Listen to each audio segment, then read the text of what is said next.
Hello, and welcome to this next session of Fearful Symmetries, which is a Trail of Cthulhu campaign of magicians in interwar Britain. We are in 1933, so we are just past the Depression into that era of the 1930s where things start to shift, where perhaps some of the negativity of the 20s is shifting to some positivity. But the aristocracy are in more fear of their place and position than ever before. And of course, the rising tide of things in Europe.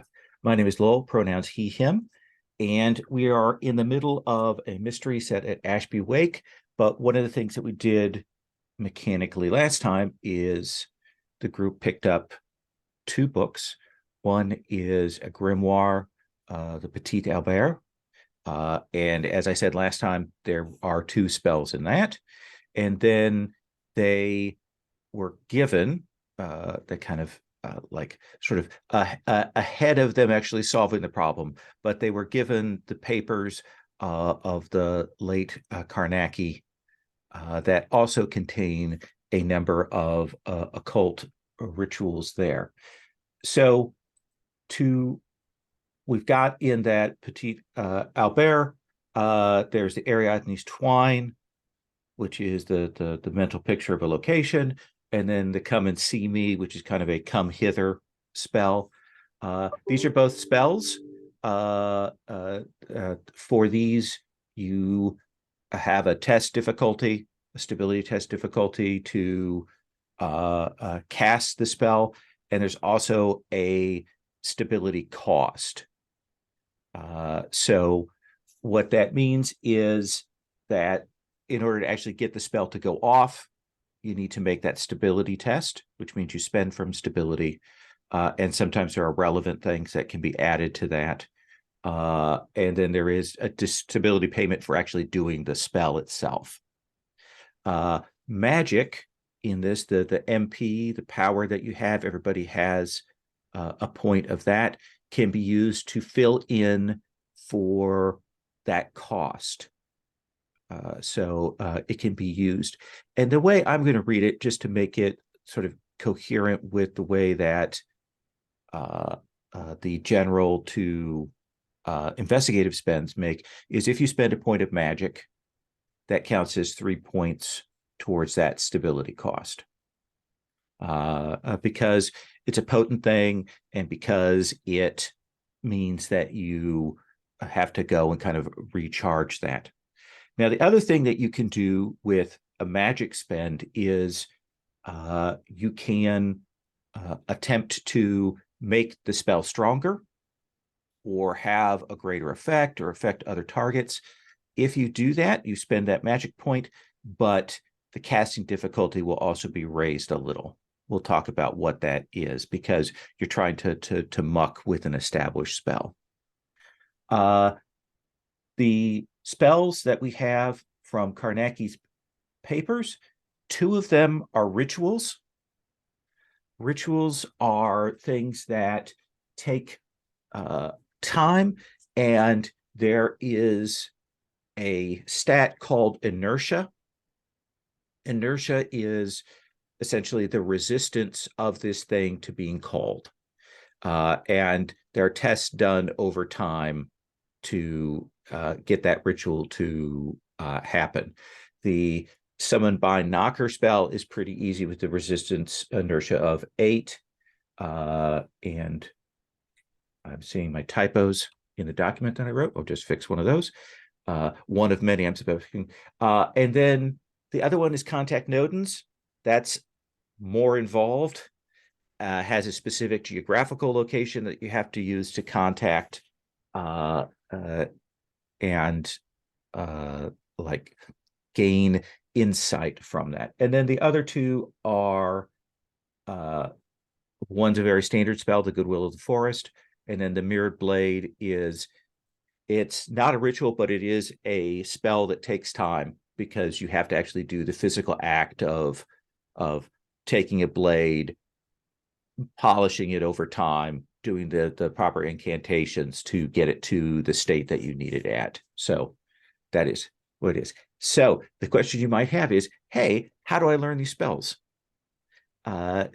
What the way I'm going to do it is, for simplicity's sake, is when we get that downtime between cases, where we go, okay, we're going home for a few days, or there's a week of research or things like that, you can learn one of the spells.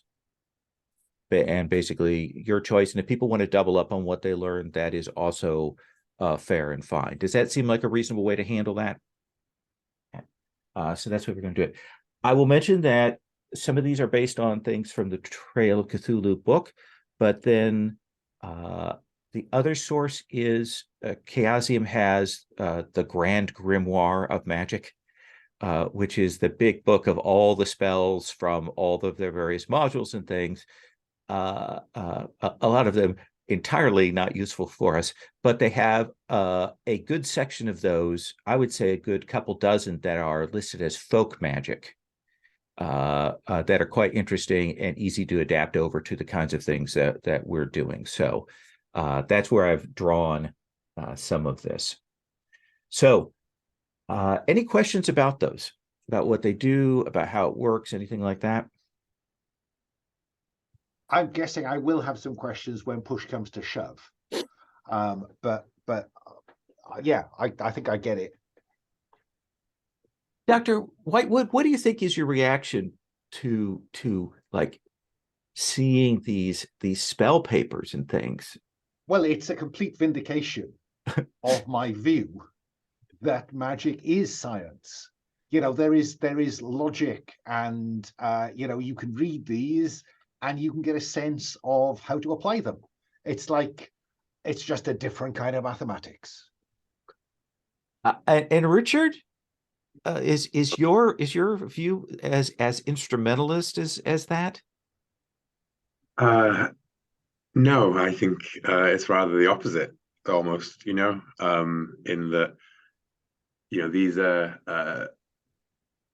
mere hints at the true meaning of the world and everything, and how to empower it. And clearly, like, it gives you the means of embodying reality through poetic vision is here, right? As is my I feel ever more secure in my dedication towards Los, having read these spells, and he is very, very, very excited. But of course, he understands that Dr. Arthur is reassured by anything that has a citation, right? Ibid. Isabella, that yes. that is classically what chaps at university with me would call arty farty.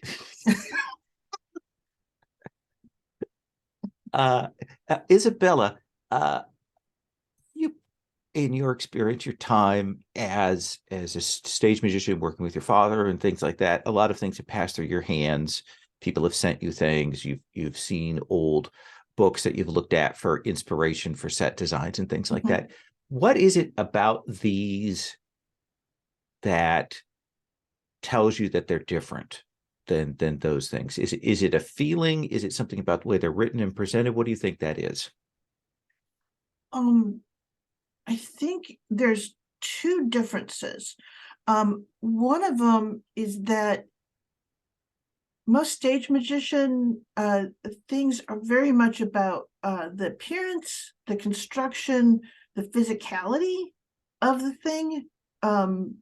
But the other thing is that there's a sort of always a pattern of how things are august, and a tradition is long, and the sort of reminder of not giving the secrets and all of these warnings and stuff like that go along with it. And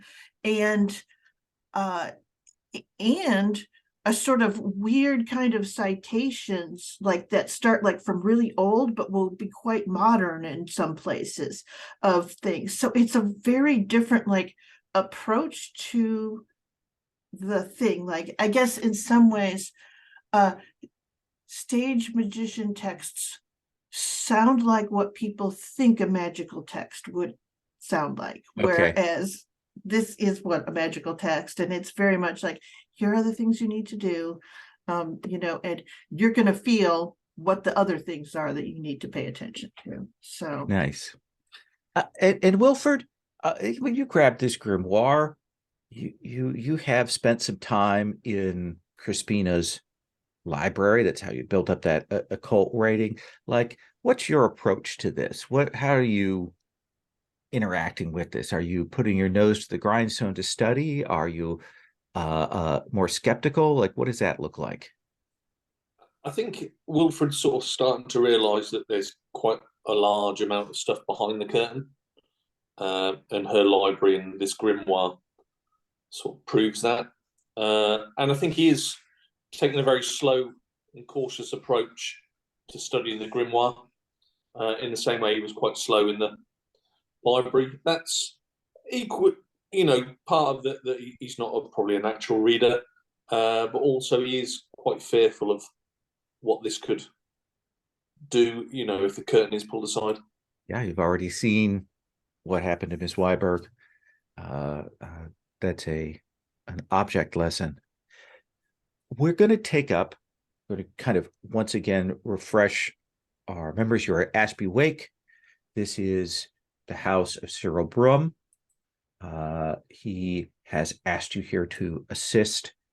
There is an old family curse that affects the firstborn if they are a daughter, when they are to be wed, when they are engaged. There is a spectral black horse that has appeared and haunted and threatened them, and this has happened several times in the past. Mr. Broom did not believe it, though his father did, and his father apparently may have overworked himself or something happened. Cyril hasn't been specific about what occurred there. But Julia Broom is the daughter. Her fiance is Lieutenant Haybridge. It's actually Lieutenant Commander. He's with the Navy. There's also Aunt Beatrice, who is deaf as a post, who is here. Julia's two cousins, Emily and Carlton, are here. They arrived apparently to offer reassurance once the visitations began. There is the butler, Mr. Jacobs, a handyman, and then the handyman's a daughter who are here. They have described hearing things, seeing things that began in that way, sort of very ordinary, but got worse over time. And the most recent incident being when Julia and the lieutenant were in the downstairs hall, and the lights went out, and the horse ran through. They could hear the screaming of it, and its hoof broke Lieutenant Haybridge's arm in that. And Cyril is genuinely worried. He is nervous and upset, and he's asked the four of you to assist. And I think we'll kind of take up maybe at a meal that evening with everybody there. I know that Wilford is planning on talking with the staff about things. I believe that was kind of your program, right? So what we'll do is we'll do kind of the dinner scene, and then I want to come to Wilford. Does that seem fair? So Cyril is there. He's kind of avoided the topic, but eventually Julia will breach it to the three of you who are there, and says, "So is this something that you're familiar with?" after the court, won't wait for anyone else to answer, but we'll step into this space and say, well, of course, there are many explanations for physical injury. Some are external, some are supernal, and some of them are internal. Did I freeze then? No. Oh, good. Because I do want to be clear who actually saw Haybridge get hurt. Who claims to have seen a horse kick Haybridge? No one claims to have seen a horse kick Haybridge. So what does Haybridge say about the events running up to his arm being broken? Haybridge, when you kind of turn to him to ask, he says, I had kind of stops. I had heard some of the sounds. The others had described more the hearing the clop of the horse, seeing it move outside the windows, the fiery eyes of this thing. And I would admit to a certain amount of skepticism. This is a large old house, and my apologies to you, Julia. I thought that perhaps it was merely the atmosphere working on everyone. But when we were in the downstairs hall, the lights extinguished. We heard the horse, the clop and the neigh of the thing.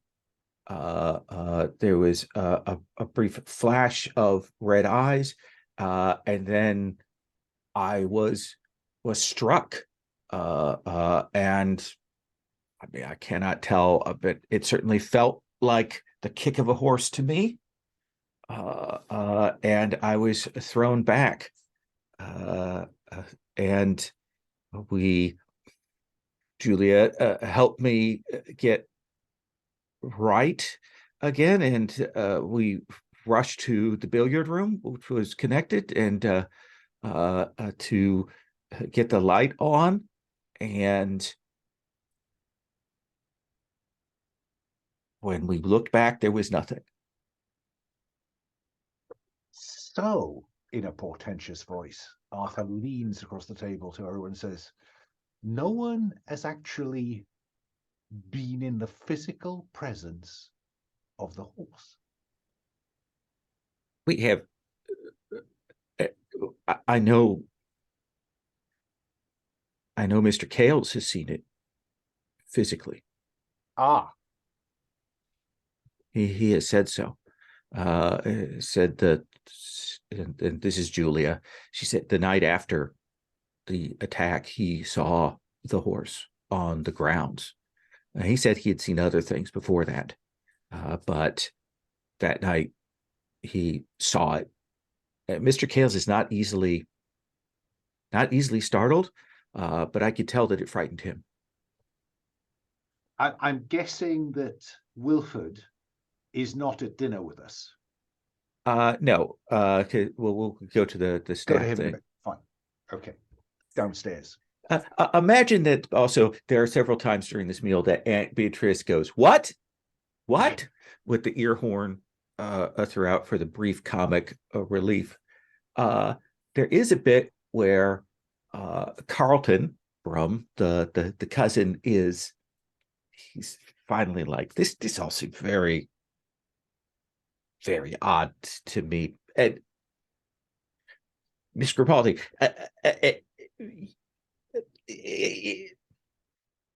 is not your father a actor, a thespian of sorts? Goodness, no, he's a stage magician. That's what I mean. It's the theater. He I says it with a kind of a humorous his work takes place dismissal. in the theater. Yes. So you're familiar with these sorts of things? Typically, my experience is that if someone's arm is broken, something very wrong has gone on. Very, very good. And you see that he he seems more sort of high-spirited about this. Emily's pretty quiet through this meal there. Richard, how are you assessing this, or what is it you want to ask or say here? As I, look carefully at the reflection in my silver fork, and glance around the table, and I said, Mr. Brum, your father, you said he investigated this legend for some time, yes? And he gathered quite the documentation of papers of research upon. What was the beginning of the family curse? So I will tell you as I understand it from my father's. And you could tell, like, he kind of stops and makes a face like clearly this is not a thing he enjoys talking about. He says, it is said that at some point in the past, a member of the family called upon some dark force in the area. Now, it varies. Some say it was a demon. Some say it was a fairy. Some say it was some older power, something that the druids knew. They point to the chalk horse that's not too far off from the grounds.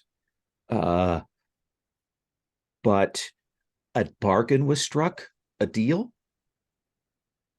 and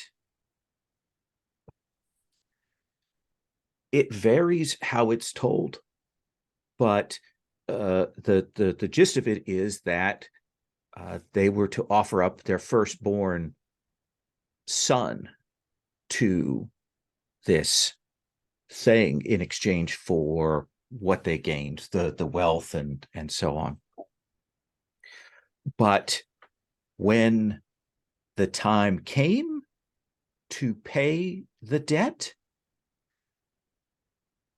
it's unclear whether they dressed their son up as a daughter or whether they dressed their daughter up as a son, but they did something there to fool, and then struck down this person astride his mount when he was confused by the turnabout,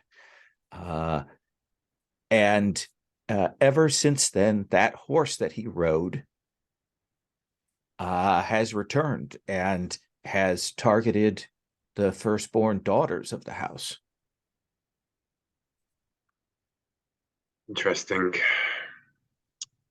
And has any firstborn daughter been married successfully? Says, I think so. But it has been a while. I'd have to look at my father's records. He mostly cites the incidents that occurred where these apparitions, these hauntings, did cause discord. 3 times in his records. Yes. I believe in 1698, 1792, and 1851. Oh, yes. Fascinating. Perhaps, what time do you think we are at now? Like the evening?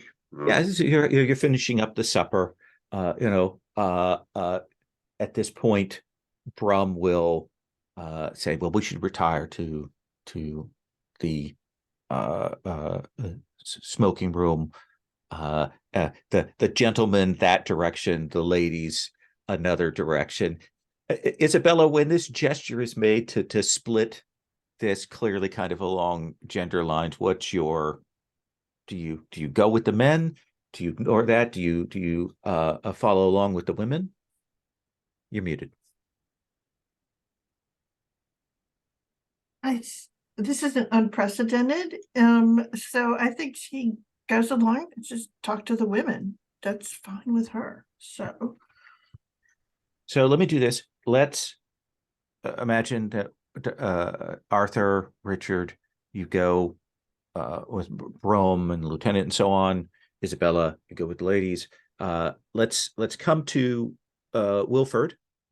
Do that scene, and then we'll kind of do a once around here. So Wilford, who do you want to talk to? I would like to talk to. Now, I've got very few interpersonal skills, so we're not going to reveal anything big here. Let's start with Mr. Jacobs. I'd like to know, how long has Julia been seeing the Lieutenant Commander? Does he know? So I imagine that Jacobs is a little standoffish. He is the head butler. There isn't a large staff here. Like, I think that's something that you will note is that it's a fairly modest staff given the size of this place. But he will answer your questions. He's clearly been instructed to, but he is very, very to the point. And he will say, the announcement of their engagement was made 7 weeks ago. And how long has she known him before that? I am uncertain about the specifics, but I believe that the lieutenant and Miss Julia have been corresponding and meeting for 2 years, maybe 2.5. It's my understanding that a friend introduced her to him at a college gathering, and they have been corresponding since. And flicking back to the brief earlier, how long has these horse attacks been going on? I'm not asking him that. I'm right.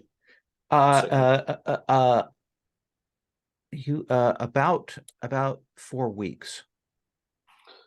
Okay, so that At least the first incident occurred about 4 weeks ago. So they've all been going on since the Lieutenant Commander was involved with Julia. Right. That'd be a fair supposition. And has Cyril has he got? So I'm looking at the line of succession here. If Cyril passes away, does everything go to Julia? There's no other male. If you are you putting that to Mr. Jacobs? I'll ask it more of a roundabout manner of, does Cyril have any other children that Mr. Jacobs knows of? Now I've got no interpersonal skills, so I can't really make a spend on anything. So it really is just brushing the surface. I think he says, he kind of pauses and he says with some firmness, Mr. Broom does not have another child. His wife died giving birth to Julia. Okay.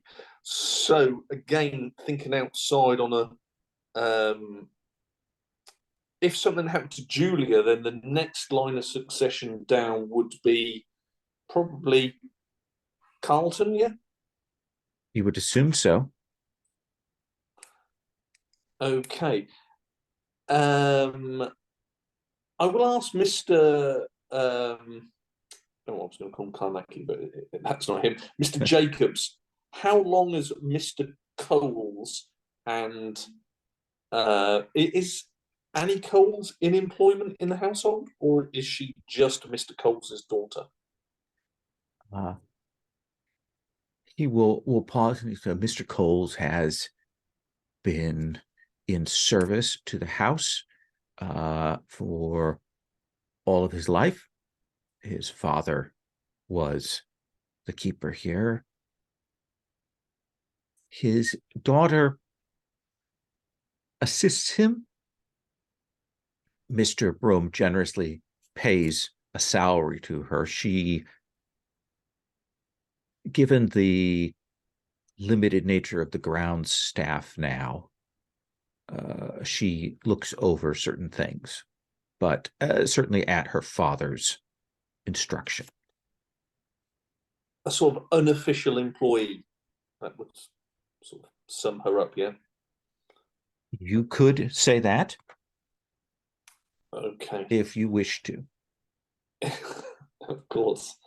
Okay, I'm quite happy with the information on my limited skill set has gleaned there. Yeah, they're very basic stuff, very, very surface things there. You can tell by the end of this that at this point, Mr. Jacobs has probably developed very much an aversion to you, and as perhaps a sense that you should know your place kind of thing. But he holds his manner. Fine, I shall hold my 1 point intimidation spell. Yes. Isabella, you will go and they steer the auntie into the room. Julie is there, as well as the cousin Emily. It is notable that Mr. Brum's the mother is not present, is not here, and I think that you'll quickly realize that she's passed. All right. And Emily, once kind of the men are away, will maybe she says, it must be very exciting for you. Are you traveling then? And she goes, my father was traveling. I merely came along. I am assistant to his practice. And she stops, but she goes, but then I met Mr. Arthur Whitewood and Mr. Fraser. And so my path has changed a little bit. It must be very liberating to have that kind of freedom to make those choices. And I think that actually takes Isabella back a little bit. In the sense of, and she goes, and she kind of looks at it and says, yes, it is.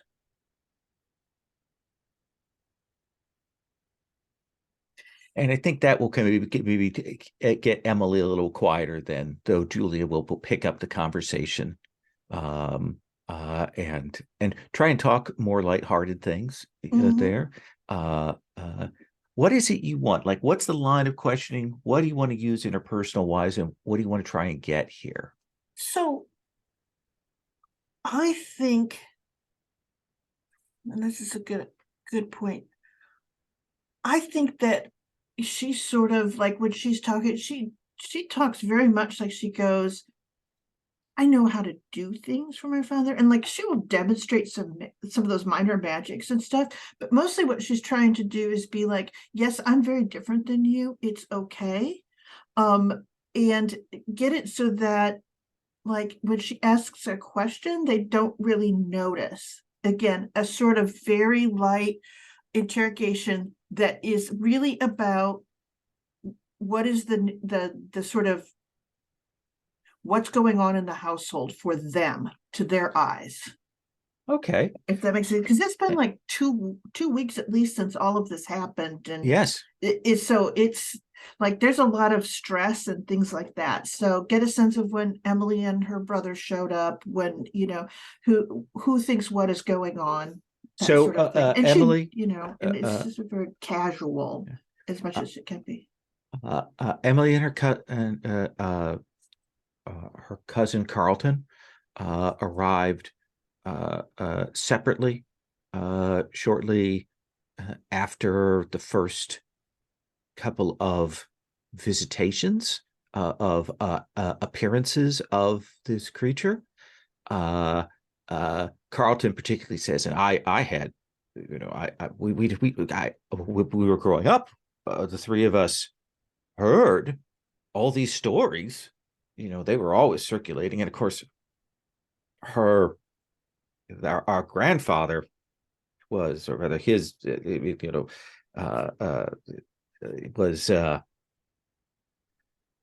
was very much of a piece that these things were real, and he used to terrify us with this. He used to do that, and we would then tell our stories to each other and scare each other, and so on. And what did he tell you that the black horse would do? Well, he would never say out loud, but the sense that we always had was that, and Julia kind of pauses, he will never say it out loud, but it was clear, like the black horse would carry you off.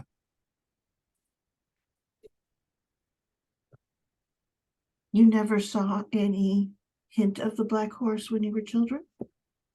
No, except for the chalk horse, but that's down a ways by the mound. We used to go down there, but once grandfather caught us there, and he gave us a good hiding, and so we were careful not to be seen there again after that. Not to be seen, but did you go again? And they will nod there. And she will actually ask them about it, like what part of it is the best, what part of it is fun, or they'll describe it creepy. They have a good set of land of woods that I think, you talking to them, you'll get the sense that they used to do hunts here, and there used to be some fields and hunts, that they don't do that anymore, and that past those, there is kind of a hillside and sort of a mound. They call it a mound, but it's just a low hill, and it is a chalk horse, not unlike the various white chalk horses that are seen around, but it's black, and it's very overgrown these days.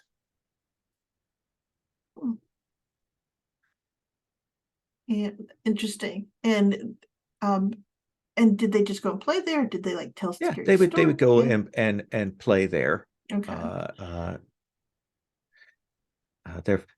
Their grandfather clearly was involved in some weirdness, but he kept that hidden away from the kids. They As much knew as he he did could. things weird.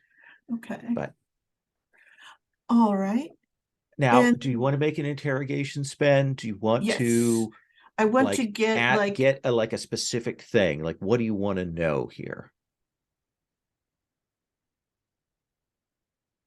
I think that I want to know from Julia,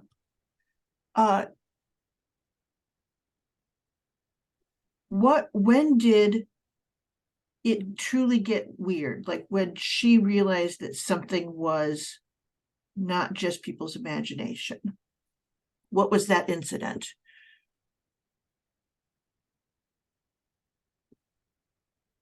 And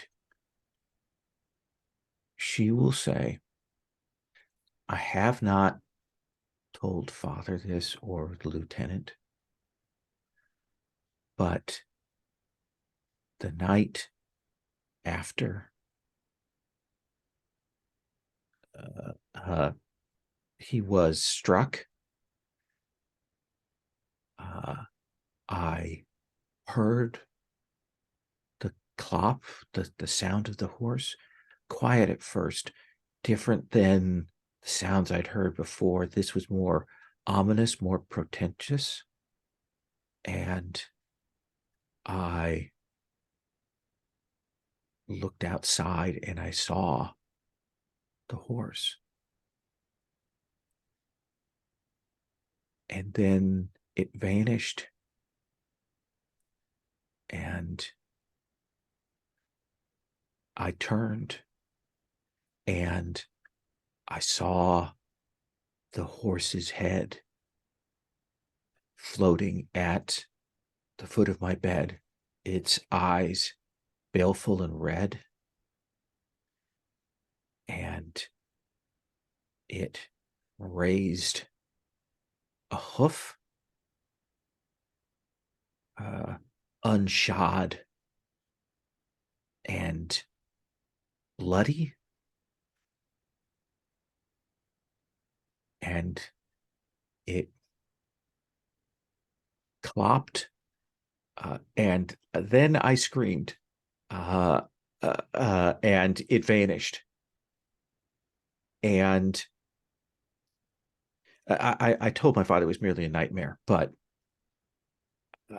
I know I saw something. I'm certain of it.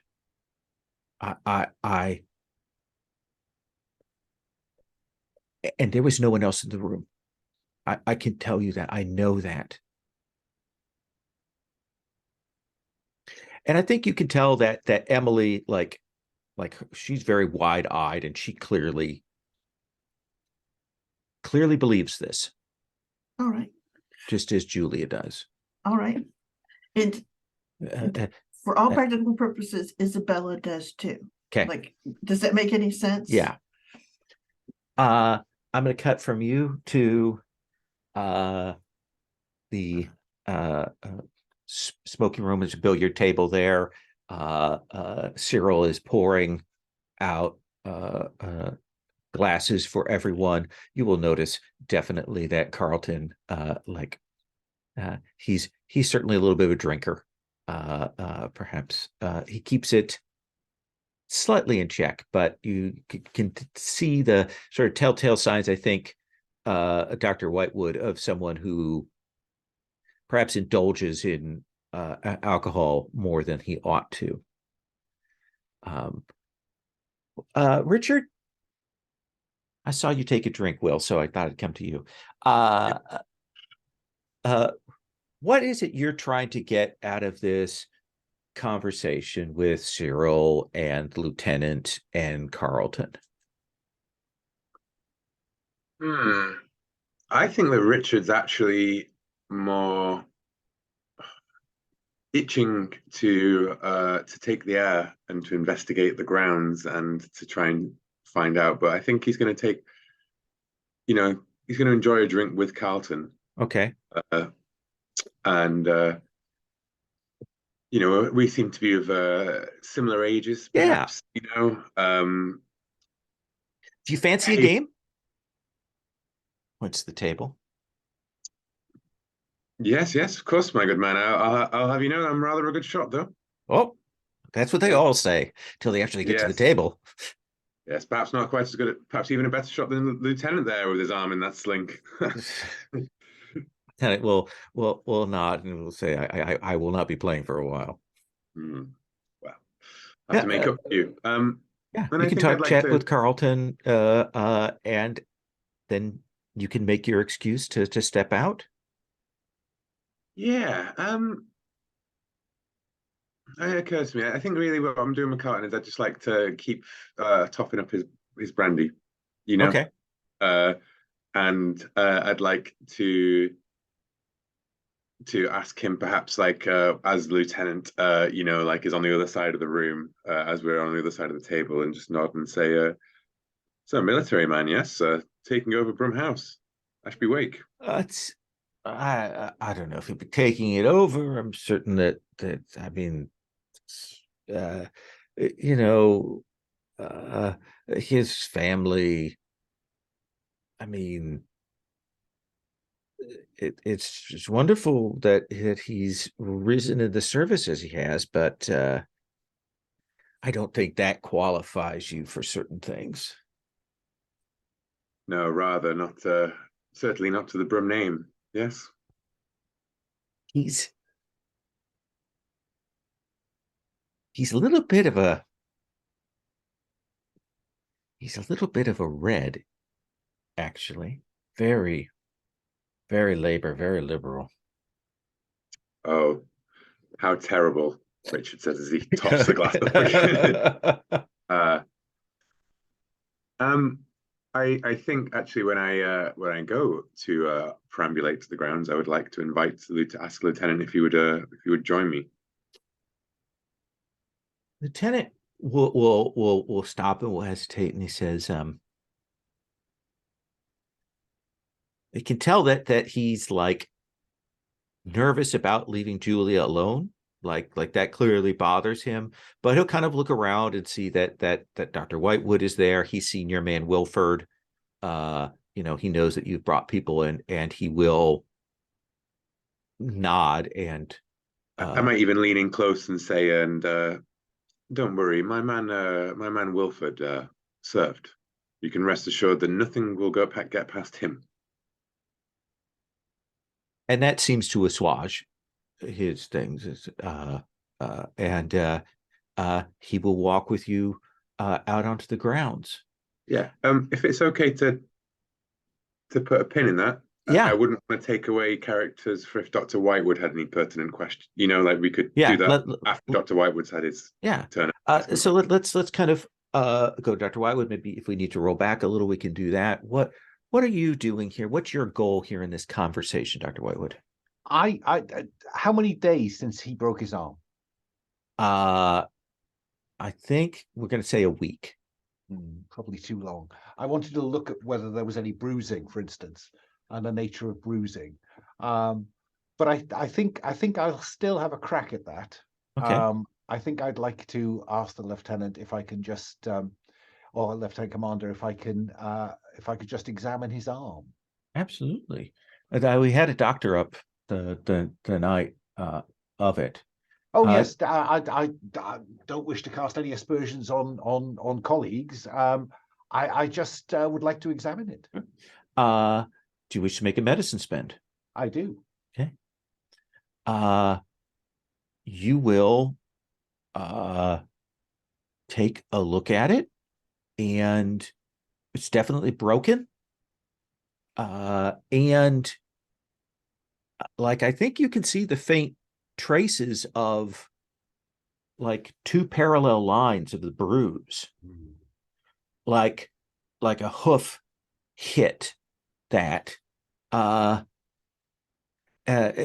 because you don't know like exactly how they were standing or so on, it's hard to tell, if it was a horse's hoof or something else. But it definitely has the marks that would say to you that it was a horse's shoe that struck. Okay, that was principally what I was interested in finding out. And he's naval, isn't he? So I doubt he has much in the way of experience with horses.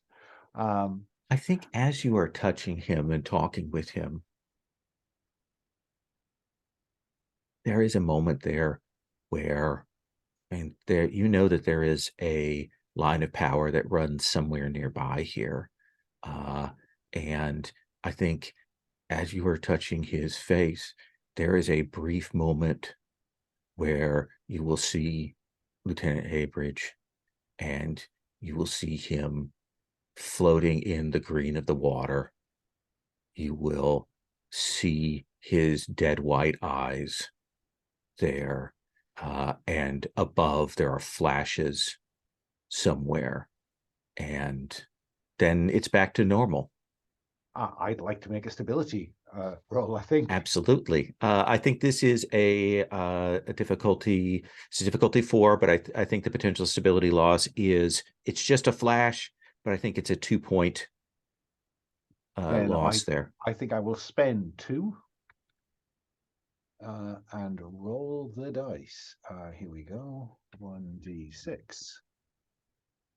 That's 6 plus 2 is an 8. Yeah. I think with that level of success, I'll give you something else, is that Haybridge was definitely older. Okay. So a flash that of the lies in his future. That's all I want with Haybridge. I do Okay. I do have a question for or I want to try to work out what because I think that Wilford's approach to line of succession is one worth exploring. So you're talking with Cyril about this? I think so. I think so. And I imagine that what it is you're kind of asking about the family in a kind of genealogical Yes, way. and because I'm curious, you know, clearly, or maybe not clearly, he's not the son of a firstborn daughter of the line. Right. You know, I assume his name runs through the male line. Right. And he will tell you. So basically, he'll talk a bit about his father. His father did fairly well on the business side of things before the war. He had some interests in tea that he sold out to Lipton there, that he made a good amount of money on, and some other business investments that meant that they have done all right. You can tell that Cyril is kind of a frugal lord. He talks about having, sold off a number of lands, and they used to do hunts, but he's leased that out to some other people, and they have a valley up in Scotland that they use for hunting that they lease out, and that that goes on. You have the sense that his wife was a great entertainer, like a woman from another well-placed family who filled the house with parties and so on. But she died when Judith was born, Julia was born, and you definitely have the sense that affected Cyril deeply, especially with then his father being kind of crazy about the firstborn daughter at the same time.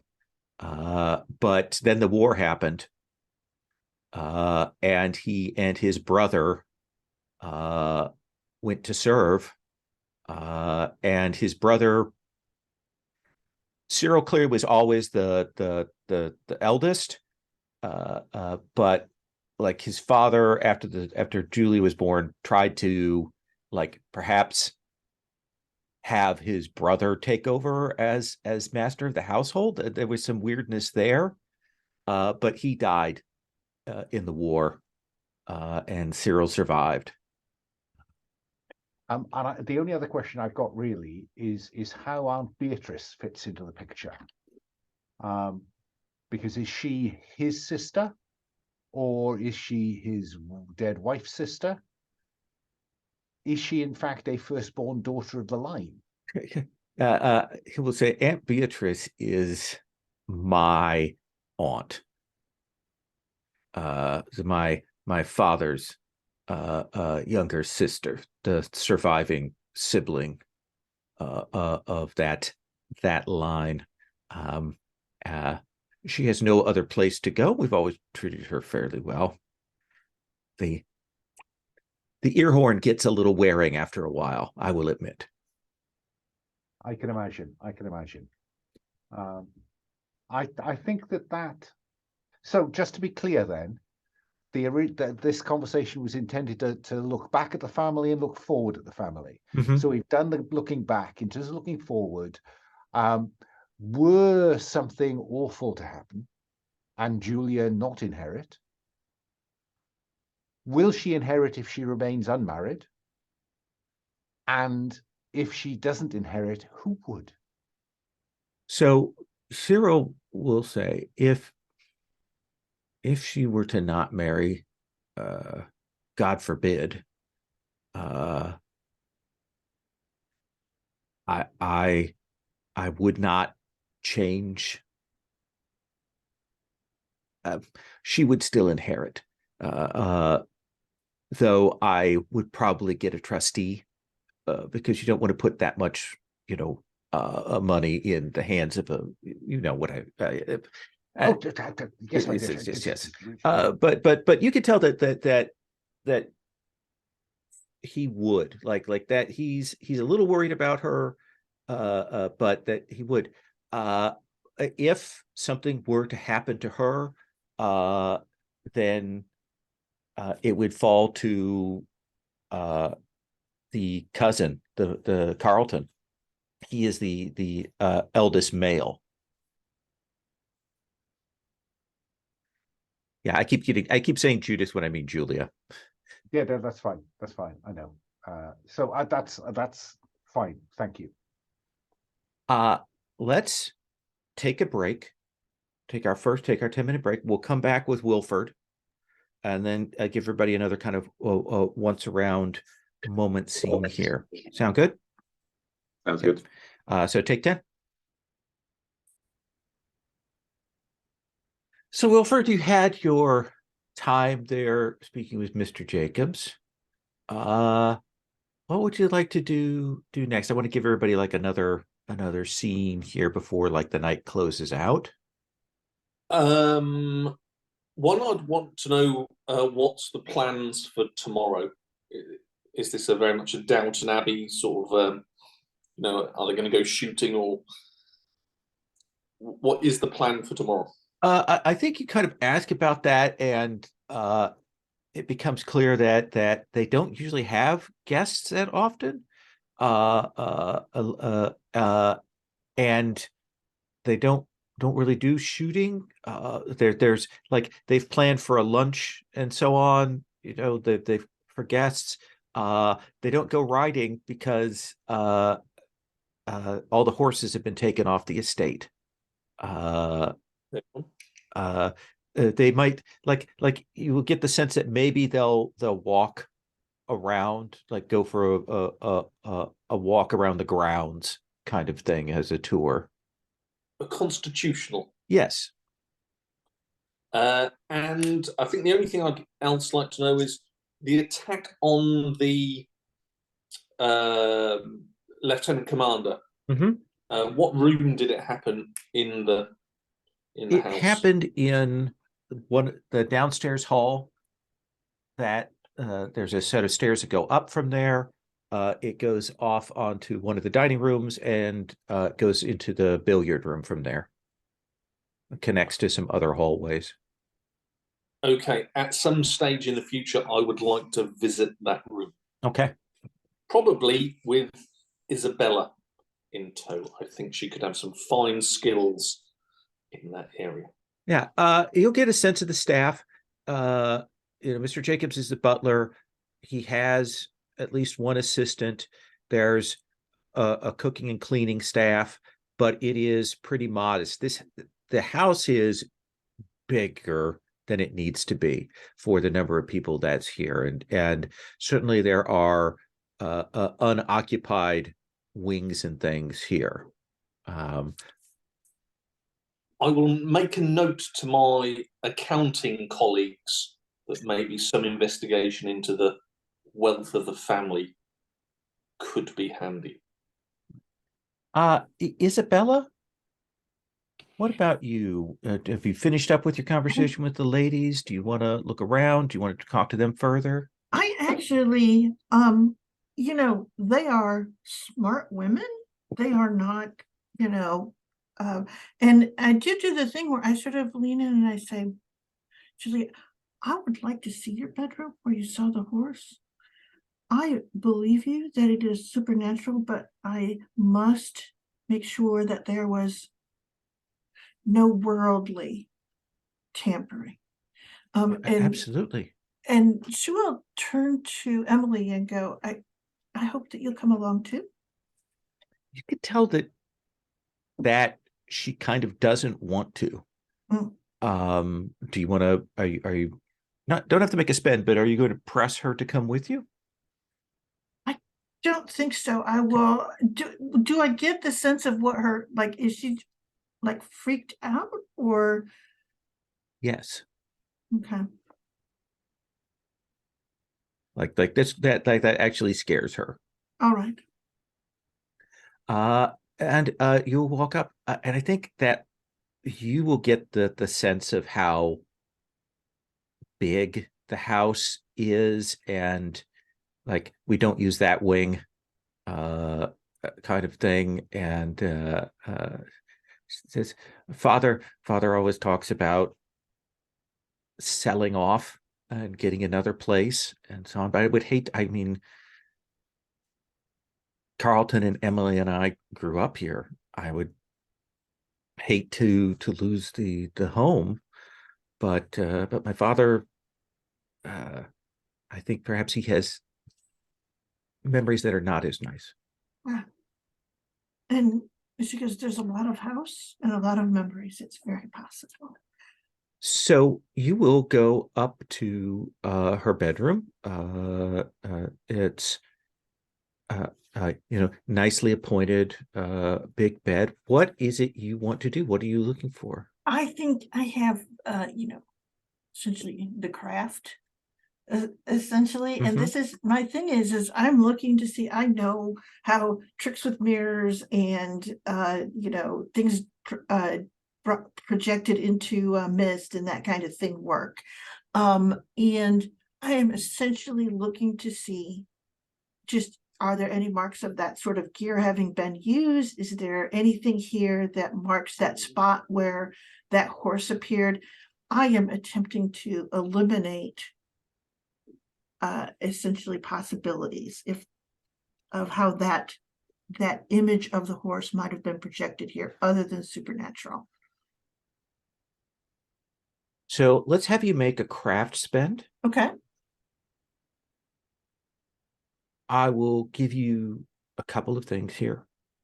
One is certainly as you're walking around the house and looking, you can tell that there are probably back ways, maybe some concealed servants passages, maybe even, a hidden door kind of things around in this house. Like you have enough of an eye for that kind of thing that you will note that. But you will go into Julia's room and you'll note that it doesn't have any kind of secret door into there or Okay. anything. And you will look about, and I think you don't see anything set up in here Okay. that would explain to you a material phenomena, a sign that would speak to that.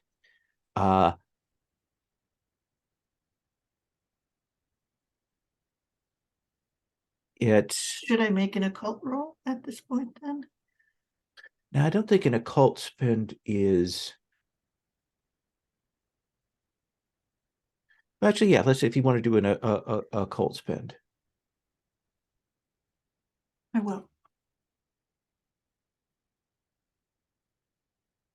I think that as you will look around here, you will catch a like a whiff of something, like a it's different from the lady's perfume and powders that she has here. It's maybe a little more herbal, like rosemary or something. And I think you'll kind of look and you will see it's tucked away to avoid any kind of cleaning. But underneath the bed, there is a little like straw horse, like made out of hay and with some herbs wrapped up with it that has been tucked away beneath there. And I think that this is done as a marker to direct. It's done its job, but someone put that there. All right. And I do think I will pull that out and I will show it to her. What is that? It's something that called the horse to your room. But has it always been there? It looks fresh. And does it look fresh? I mean, like within the last few, I mean, it's not ancient or dust covered, but it is definitely within the last weeks. Yeah. And she goes, I assume it was put there sometime just prior to it showing up at the bottom of your bed, the foot of your bed.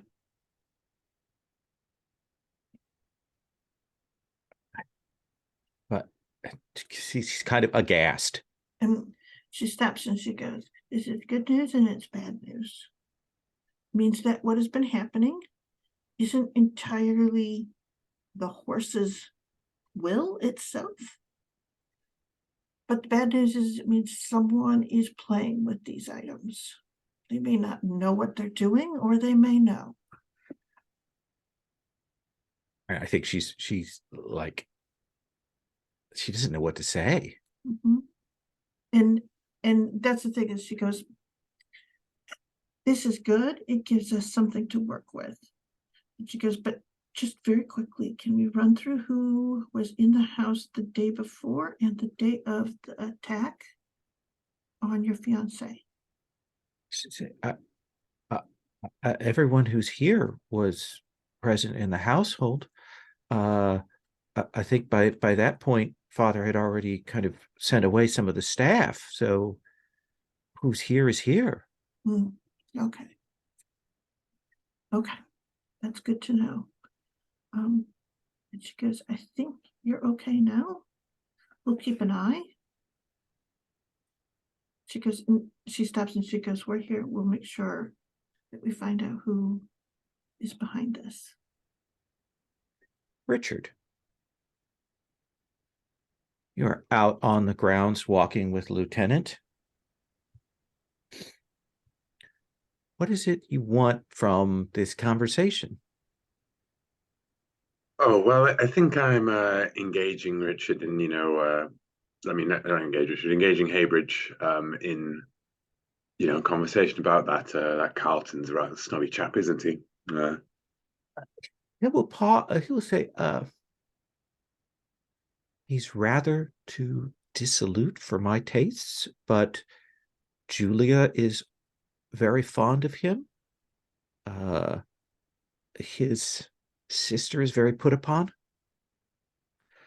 She's very nice. But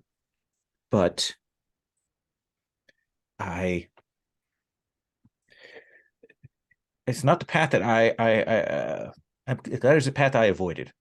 That I took the reins of my life into my own hands, whereas Mr. Carlton has given those over to other people and other things. Indeed. And actually, I'm not that interested in talking to Haybridge all that much, because what Okay. I'm actually trying to do is to walk and to maybe feel out, because the ley lines intersect. Is it the ley lines intersect here or Uffington? The passage through here, and there's definitely a marker of power nearby. Because I'd like to, because like having walked me around, like where there have been sightings of this horse, like past and present. He knows the grounds, right? He's a military man, and ostensibly I'm doing it with that. But what I'm really got him along for is the law of contagion, right? Mm-hmm. In that, he has been struck by the horse. He bears a wound of the horse, and therefore he is magically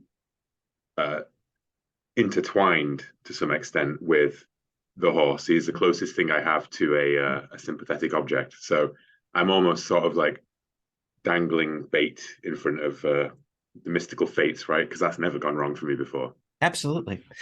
You will walk along here with him, and kind of following the lines, following where instinct takes you, and you find yourself walking quite a ways.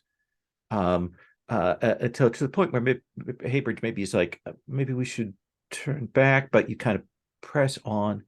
Just a bit further, the rather heavy meal, don't you know? A bit too much brandy with Carlton. I need to get more of the air. Would you please make a sense trouble roll? Sure. Difficulty 5. Difficulty 5, you say? How much do I have in sense trouble? I've got 5 in sense trouble. You said difficulty 5. I'm gonna spend 3 of those points. Suddenly, Okay. I'm like, why didn't I put more points in Sense Trouble? Like, clearly, I should have put more points in Sense Trouble. Just don't roll a 1. Yeah.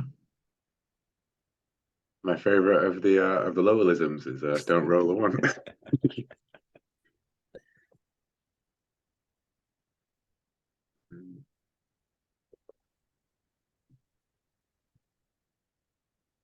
I rolled a 6, so I didn't need it at all. But there we go. I think that as you're walking along, you'll kind of break out, and the moon is down. It's a quarter moon. It gives you enough light to see by, and I think that you will feel a shiver as you kind of come out onto where there are some hills here, and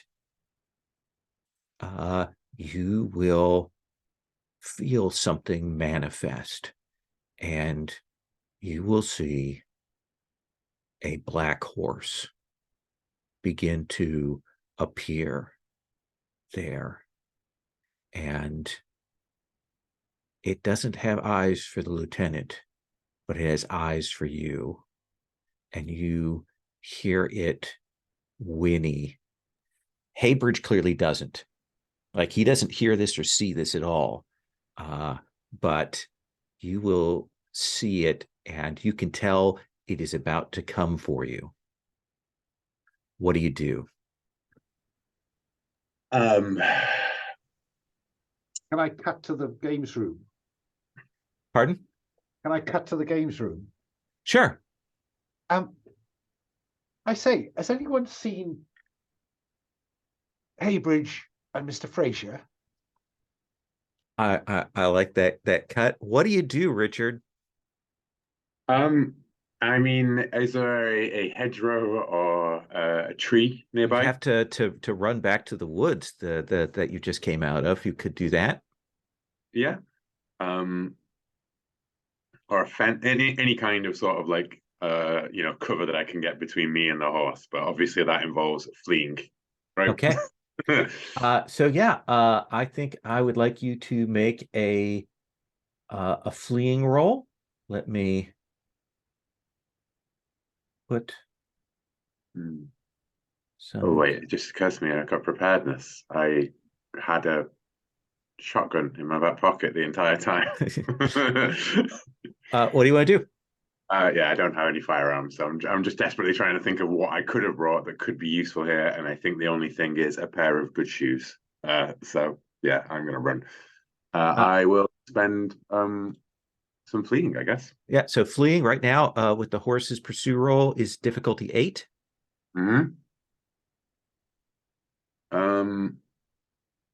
Okay, well, I will spend then both of my points of fleeing. Sorry,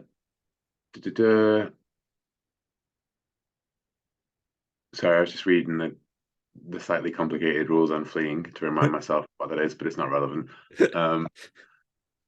If you have X, then you can pay Y for this, but you have to have this. Yeah, that formula. Yeah, I was like, read, glaze over, forget. I will spend it's 8, so I will spend 2 points of fleeing and 3 points of athletics, I think. Okay. That gives me a total of +5. A 9. This thing comes rushing at you, and when the moonlight hits it, you see it full on.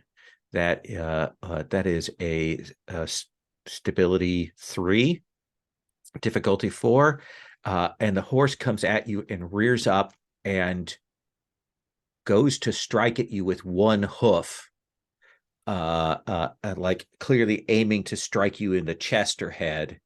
And you'll see this bloody, unshod hoof come past, and you will duck away. And Haybridge is like, "What is going on?" And it misses, and then it whinnies, and then it, gallops off into the woods. I failed my stability check, so I'll take 3 damage to that. 3 points of stability there. Haybridge is like, "What's? Are you all right?"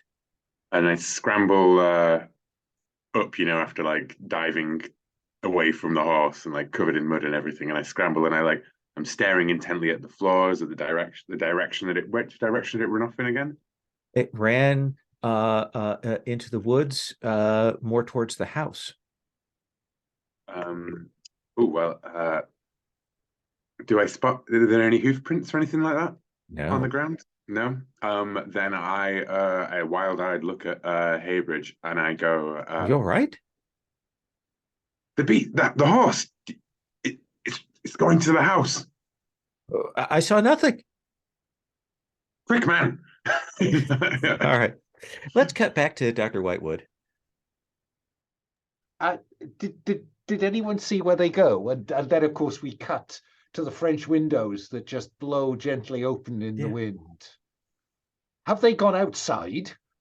And Carlton will say, I believe that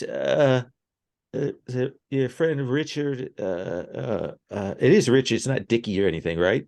Is Mr. Jacob still downstairs, or is someone there to provide us with drinks? I assume that Mr. Jacobs is there. Jacobs, torches. Yes. Now. Hold on for a second, sir. And he will go and get and Cyril's like, what's the matter? I have great concern about anyone being outside tonight. Damn, Fraser. He's always so rash.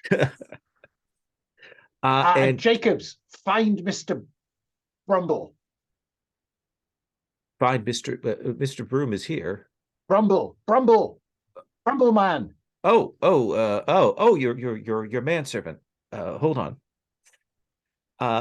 Wilford, you'll hear a commotion in the other part of the house.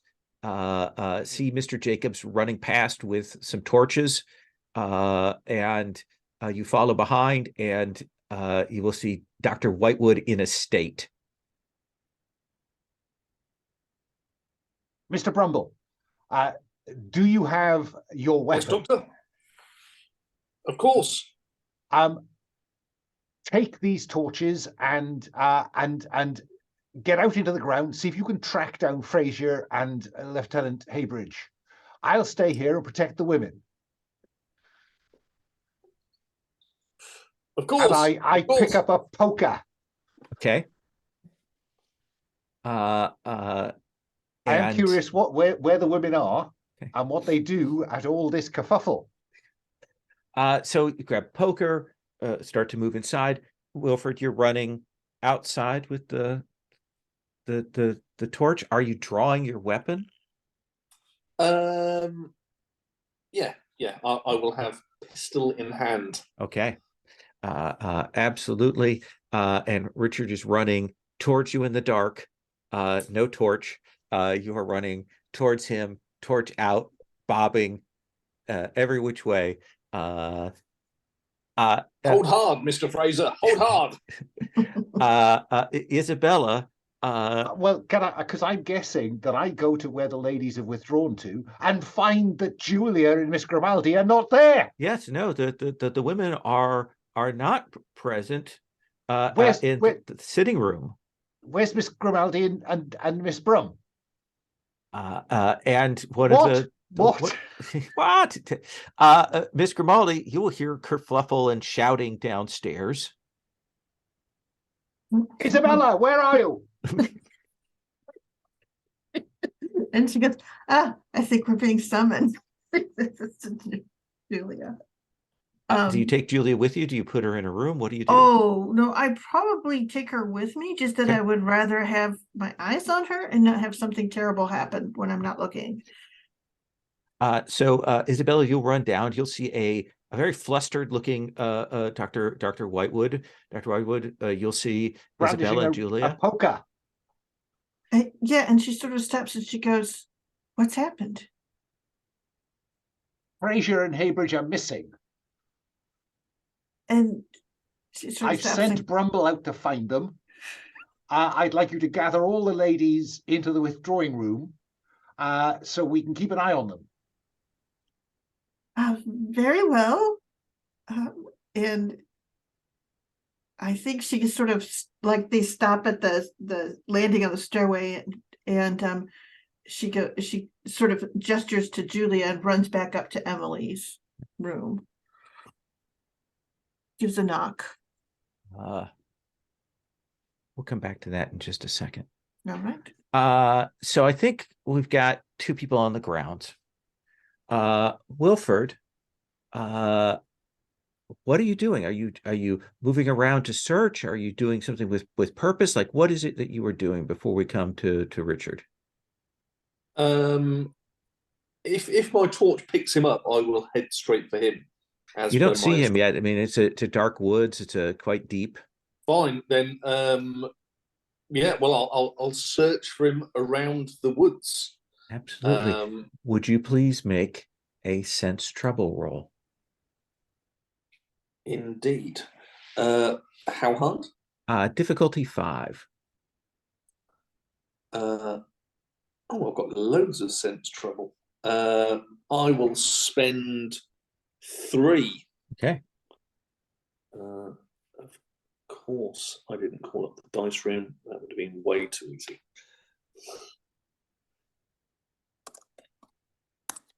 One D6. I rolled a 2. So you will hear the sound of this horse coming barreling towards you. Don't see Richard, but you hear this horse and you see a glint of it. You can't make it out, and it is the sound of it is coming headlong towards you. What do you do? I will quickly drop to my knee, adopting a firing position, and take a shot at it. How much do you want to spend?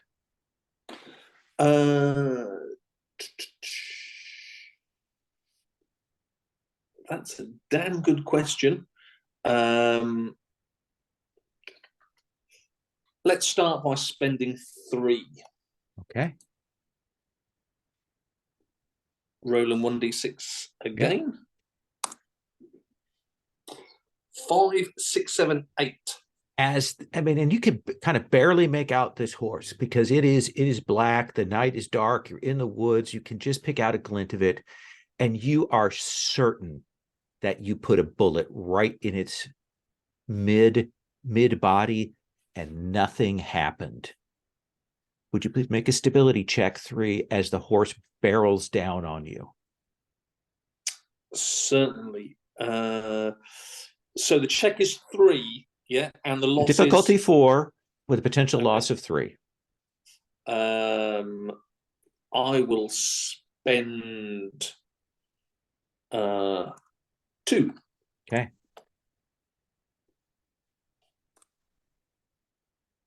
I rolled a 5. Giving So me you're all good. And now I would you have bent down to do this. What is your athletics? Very, very good. It is 12. Okay, which means that your to hit number is a 4. And this horse is going to ride down on you. Do you want to try and get out of the way? I will roll to the side. Okay, then you may make an athletics or a fleeing roll to attempt to avoid this. I will roll for difficulty 4. I don't have any fleeing. I just have athletics. Yeah. Okay, I will spend 2 points. Okay. From athletics. Rolling 1d6 again. Oh, that's not good. Horse hits you with one of these hooves, hits you in the shoulder, and it will burn as it hits there, and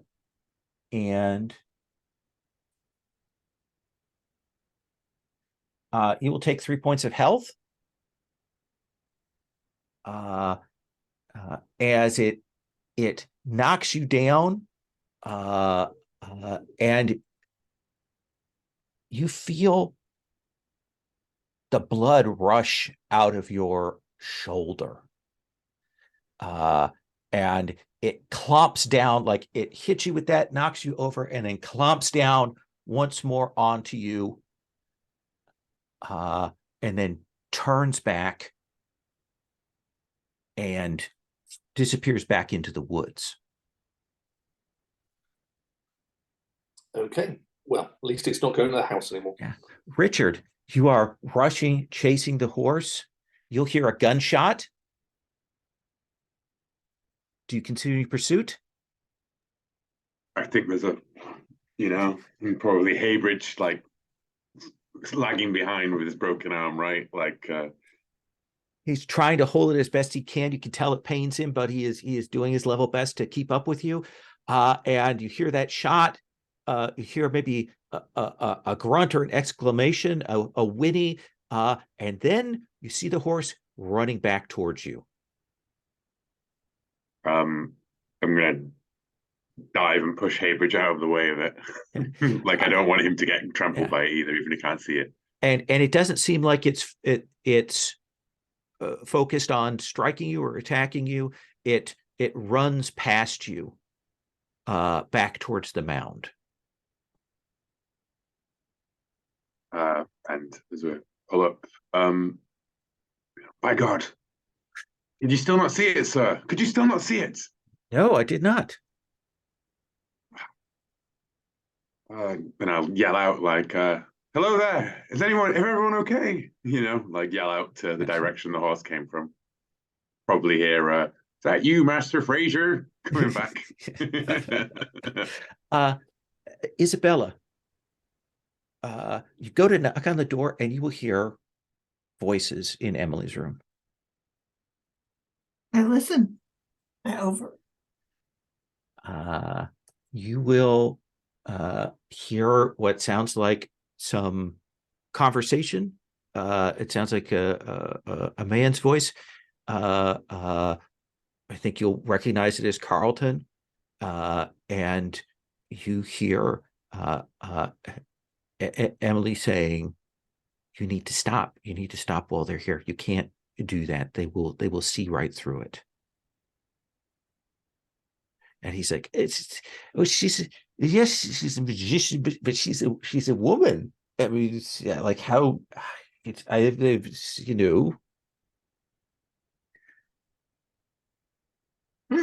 Good. Then I knocked. Ding, ding. And you hear Emily go, yes? Emily, they're all gathering down below. Apparently the horse has been sighted. Let me, I have to, I'm in my house coat. I have to change. I'll be down in a moment. All right. And do you go back down? No, I think I stay at the top. I've sort of got an eye on thing, but I'm waiting for Carlton to exit. And then if he doesn't, I know he's using the secret. And that's the thing. You'll see Emily come out rather quickly if she actually had to change. Mm-hmm. Comes out and sees you still there. And you can kind of see into the room and see that Carlton's no longer there. Okay. And I said, sorry, it's gotten very exciting in the silliest way. Running down with you.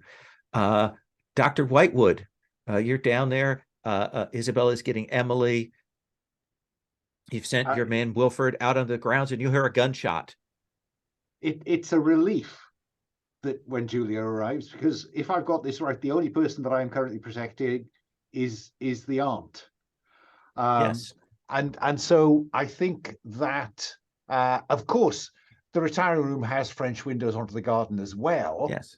So I'll go to the French windows, I will open them, and say to Julia, stay back, Miss Brum. Yes. And peer into looking for any sign of the torches that Wilford and anybody else has taken out there. I think by this point, Cyril Brum comes back. He's gone and gotten the rifle from above, from one of the cabinets, and has come out. Knows better than to raise it up or to like aim it wildly. You can tell he knows his way around a gun. And I think you can see like in the distance at the edge of the woods, a torch maybe moving kind of like someone is getting up.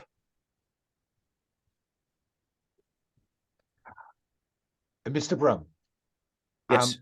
do not leave this room. Hopefully, Miss Grimaldi and your niece will be here shortly.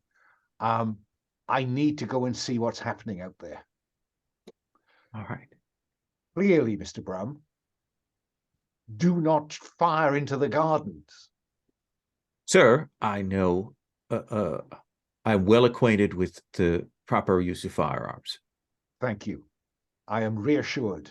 And I stride towards the woodland and the torch flickering. Wilford, you can get up, torch out, and I think you will see Richard and the lieutenant kind of emerging, rushing out of the woods, maybe a little bit down pace since the horse went past them. But you will see them there. Mr. Fraser, are you all right? You saw it. Sorry, I Brum. shot it, and it went straight through. And I'll wild-eyed. Straight through, you said. Do you think we could find the shot? I think in daylight, we definitely should be able to, yes. We must. We must. A burning is upon me. And I think we'll bring Dr. Whitewood into the tableau as you come up with your torch. You'll see Wilford there, perhaps a little grass stained, and favoring his shoulder. What do you mean burned, Brumble? No normal wound I've ever had, and I've been in some scuffles. Fraser, bring a torch. Show me what's wrong, Brumble. Let's get him back to the house, Whitewood. I need to look at what this is. And I'll grab the torch off Wilford, roll my eyes, and I will disrobe my shoulder. I am curious what the nature of the wound is, because I'm You will concerned see- whether this is real, magical, and will it disperse? You will see that there is on the shirt, as you pull it back, there is blood on it. And you will then see a bloody mark on Wilford's shoulder, almost as if the blood itself was drawn up out of the skin. And so you can already see bruising there. Definitely not like a horseshoe shape, but like a horse hoof shape. And so the skin isn't broken, but No. it is, but blood is welling to the surface. Yeah. Is there any way that I could use occult or even a point of magic to discern what this is? A trail, a track. Oh, well, I don't think there's the spend for that, because I think talking with I can tell Richard you where it went. and Wilford, To the they can mountains. point, it's that mound. Okay. So it's not just in that direction. That's it. Ground zero. Fine. Let's get him back. And as I allow Fraser to help him back, I'll walk alongside and apologize to Brumble. I my dear fellow, I'm so terribly sorry. I shouldn't have sent you out there alone. Oh no, don't worry, Doctor. Don't worry. No. Unforgivable. Absolutely unforgivable. It provided some good evidence. Now we know what we're facing. If it's heading to the mound, is that not the direct? If that's the mound where the Uffington horse is above, correct? Like It's where the black chalk horse here, the Ashby horse, effectively. oh, so there's an Ashby horse as well as an Uffington horse. Well, the Uffington horse is this is the horse that's here is similar to the Uffington, but it's smaller and done in black chalk. Cool. Sorry, I've misunderstood. Oh, sure. Yeah, this is the one that's sort of overgrown, isn't it? Long. Yeah. It's just because the book of New Jerusalem says that the Uffington horse is overgrown as well at this point. So the problem with me having read too much of the other stuff, it all gets a bit jumbled up depending upon what the GM's doing, right? No, that's fair. Let me come to Isabella, and then I want to bring everybody back together. So Isabella, you bring Emily down, and she seems both distracted and worried when you go down to the room where Julia is, and the aunt who's continually asking what is going on in the loudest voice possible. And Mr. Broom is there with his gun out. I think you probably will also hear the sound of the groundskeeper coming too, given that shots were fired.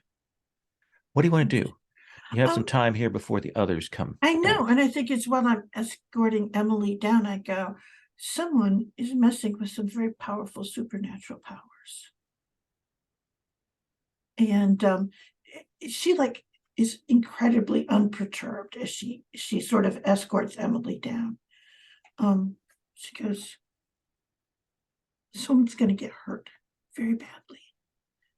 And then she just sort of leaves her there to sit with that, if that makes any sense. Mm-hmm. And she hears Aunt Beatrice asking, and I think she will stop and she will write down essentially what's happening is that the black horse has been sighted. And she goes, pshaw.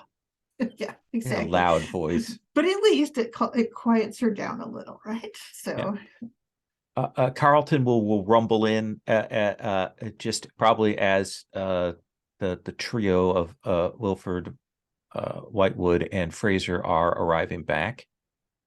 Excellent. I think essentially at this point I'm like, well, gentlemen, does it seem to have settled back? Yes, I think we're Miss safe Grundy. tonight. All right. So, and she sort of turns and says, so that should be it for the evening, correct? I would like to speak to you, gentlemen. And I think she will just commandeer that side room that the women were in before, and have them come in, sort of leave sort of go, I think you all can go to your go back to your rooms. She'll say to the Brum, very businesslike, and she will go into the room and wait for the others to come in. They'll head off. Mr. Broom will speak to the groundskeeper for a bit, saying there was something, and he goes, I told you I saw a horse. Told you. And there'll be some nodding, and Mr. Broom will say, yes. They say there's no other danger tonight, so go ahead and turn in. You and your daughter, lock your doors. And they'll kind of fade back, and we cut to Isabella having drawn the three of you into this side room, if that seems fair. And I think she'll stop and she'll go, Carlton's clearly up to something. I heard him and his sister whispering about it. He's, I'm guessing, using some physical traps or things to scare them. He might have been part of that. She goes, I don't know how much involved with the supernatural he is. And then she holds up the straw, horse, and she goes, but someone has summoned the horse at least once. So they know this trick. And she goes, this is all I know. I can't say for sure that it's Carlton, but someone's playing with the actual forces. So you suggest that Carlton is engaging in trickery and stagecraft, as it were, and there is another person. Exactly.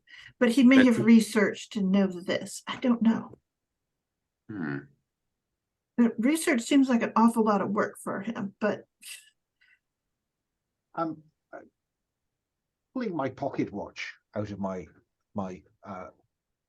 vest pocket, and I just begin to twirl it in the light, and I wonder if it's worth having a quiet word with Carlton while he's rather the worse for drink.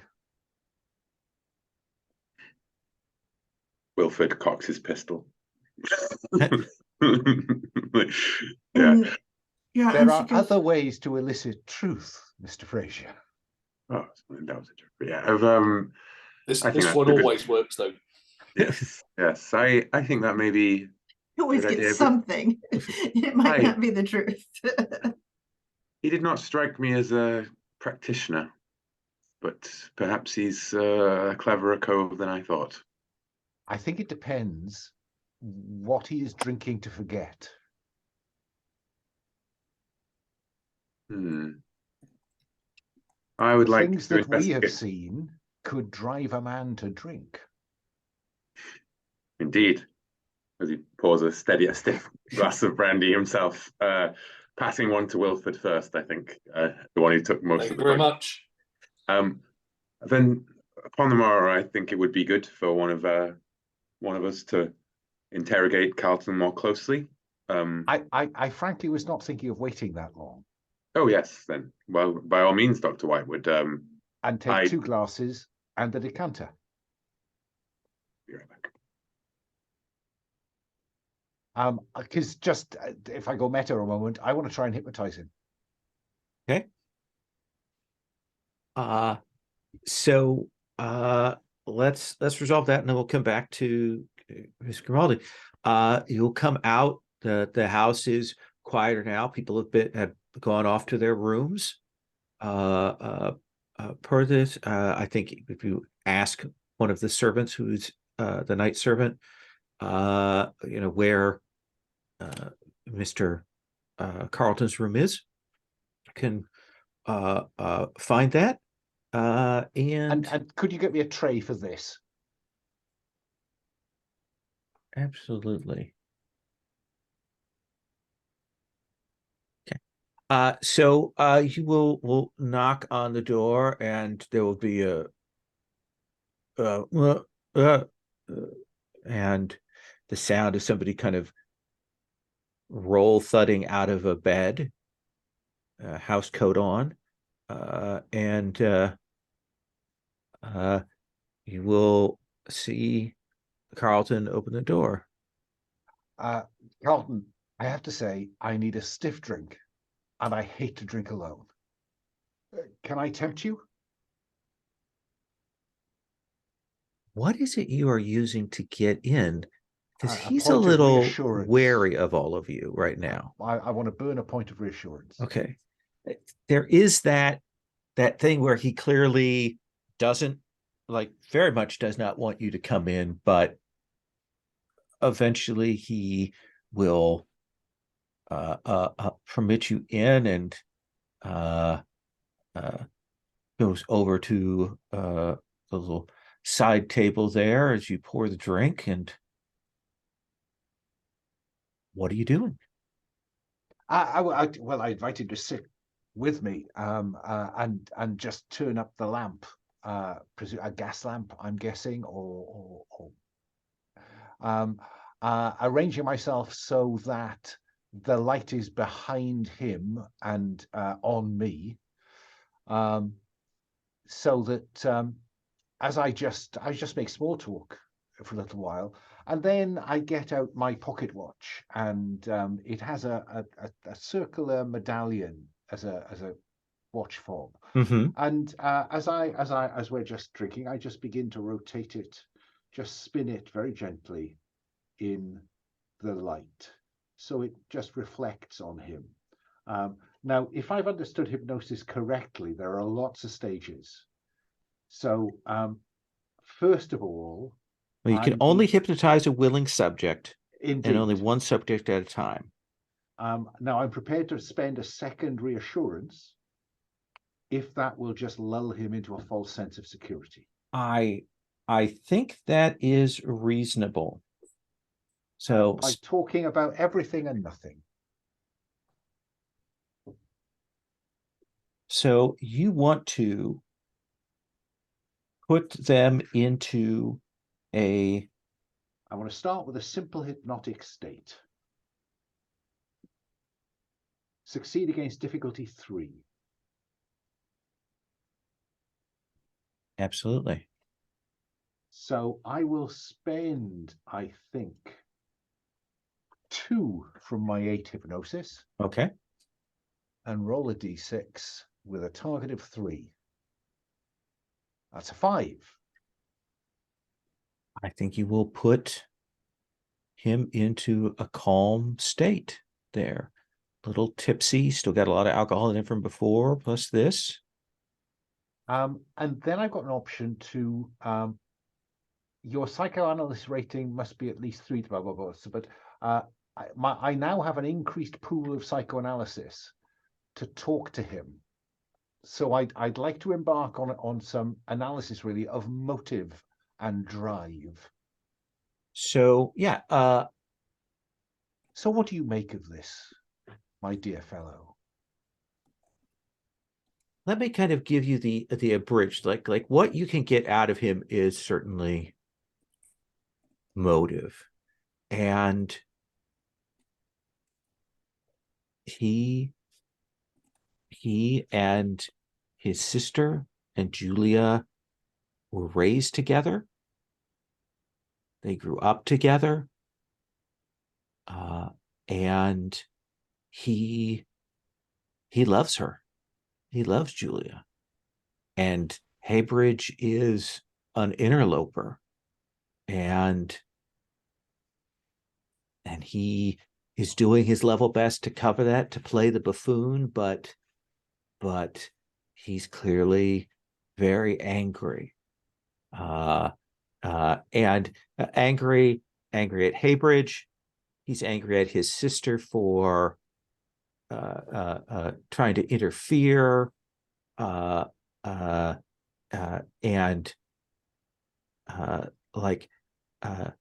think the other thing you get from him, certainly, he also takes great advantage of his sister.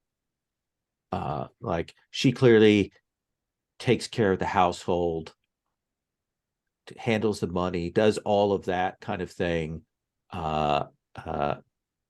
It was perhaps a bit of a nag for him, if that's his perception of it, and doesn't understand him.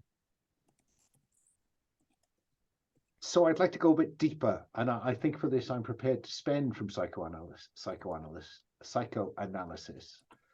to get beyond drive and motive to actually what he has been prepared to do.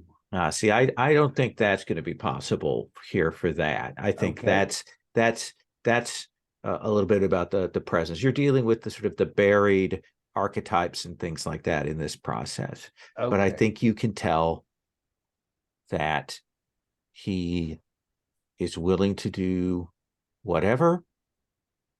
I think you can tell that as you explore it, that he knows the house well, that he knows the kinds of things that Miss Grimaldi knows, but that he has no occult knowledge. Fine. That's what I'm trying to get to. I was going to risk forensic psychology, but I'll stick with that. He dismisses the tales of the horse. It's just a useful tool to create his effect. And so some of what we've been told about, am I left with the impression that he has engineered some of that? Clops on. I think you will be certain of that. And it does line up with some of what you've gotten, that it began just as haunts and sounds and those kinds of things. And it's only after a while after this that people started to actually see the horse itself. Yeah. Okay. Let's take 5. We're going to take our... The only thing I just want to leave on the table Sure. for others to think about is I'm left wondering if, because the assault on Haybridge went on indoors, I'm just curious about whether the horse can come indoors or whether that's down to to friend Carlton. I'll leave that one on the table. Yeah. till after our break. Isabella knows the answer to that. Let's take 5, and we'll come back and we'll talk with the other 3, and we'll probably go forward to the next day.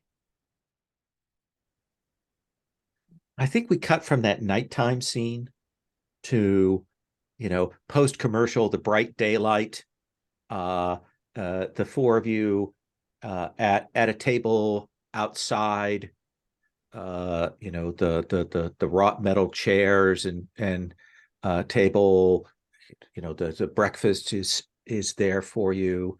It's on the veranda. Cyril Broom has excused himself to go and talk with the groundskeeper and such. Carlton is nursing a hangover. Julia and Haybridge are, off kind of on their own, and you have the sense that Emily is kind of in the library or hanging about somewhere.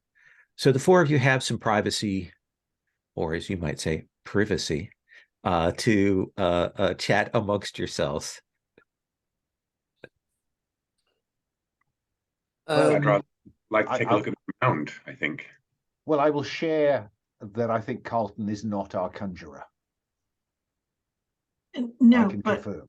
But he is, I am almost certain, the one who wounded Haybridge. That was the question that I was left with, Miss Grimaldi. My working hypothesis at the moment is that the horse cannot enter the house, and that events inside the house are largely Carlton's jealousy and desire for Julia. Ooh. Well, yes, as cousins, I was slightly concerned myself, but I do not believe she's going to be in any way attracted to Carlton. Come now, if it's good enough for our fair queen, it's good enough for. Well, the man struck Lieutenant Haybridge in the dark. Clearly, Haybridge seems a stout fellow. He would have made short work of Carlton if he'd been aware. But I think even if he is not a conjurer, then we should be concerned with a man who would break some of the man's arm and sit down for dinner with him the next day with not even a shred of remorse. Yes, he's committed a crime. However, someone, and she'll hold up that straw horse again, knows more. Yes. No, I simply mean that we should be cautious, for clearly he is hidden depths of violence and immorality that I would not have pegged such a fop for. So just so I can be clear, Miss Grimaldi, you are convinced that the visitation of the spectral hoof in Miss Julia's room was a supernatural occurrence? Correct. You don't think that straw horse was planted by Carlton? I don't think he knows that much, but someone does. May I propose then that we split our forces today, and perhaps Mr. Broom and myself may look for the shot to see if it did indeed pass through the horse. It could have gained some mystical significance, if so. And we investigate the mound, and while the 2 of you perhaps work upon identifying who our mysterious practitioner is here. All right. Does that meet with your approval, Dr. Whitewood? I am concerned, Richard, that last night again, you rashly took off without telling us, any of us, where you were. And I mentioned it to the room. I said I was taking the air. If you were too busy, one cannot fault me for not paying attention, Dr. Whitewood. My concern is that if we divide our forces again, as we did unwittingly last night, we weaken our position and put people at risk. But, Doctor, all the attacks and sightings have come at night.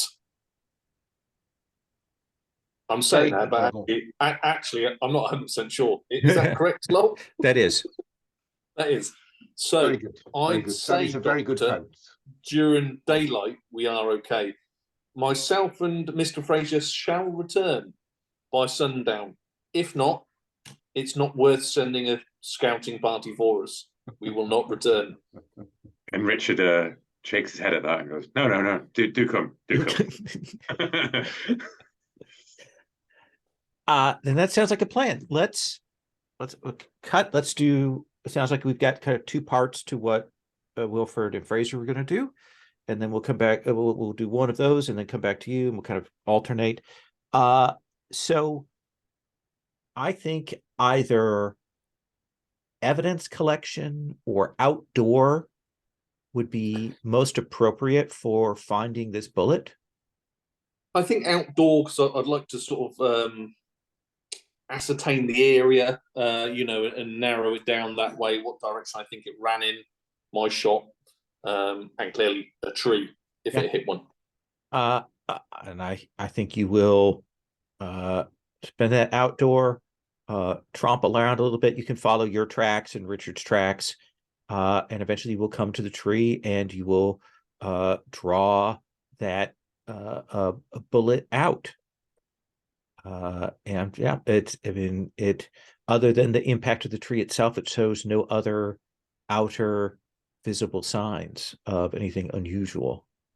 And I take it there were 0 hoof marks, just mine and Mr. Fraser's. Correct. As I suspected. I will, Mr. Fraser, I hit it square. No sherry was drunk that night. I'm sure I hit it square. I put my faith in your aim over anything else, Wilford. Fascinating. Can I hold the shot up to the air, and I will pop it in a pocket for later, because who knows what that might be useful for at some point, right?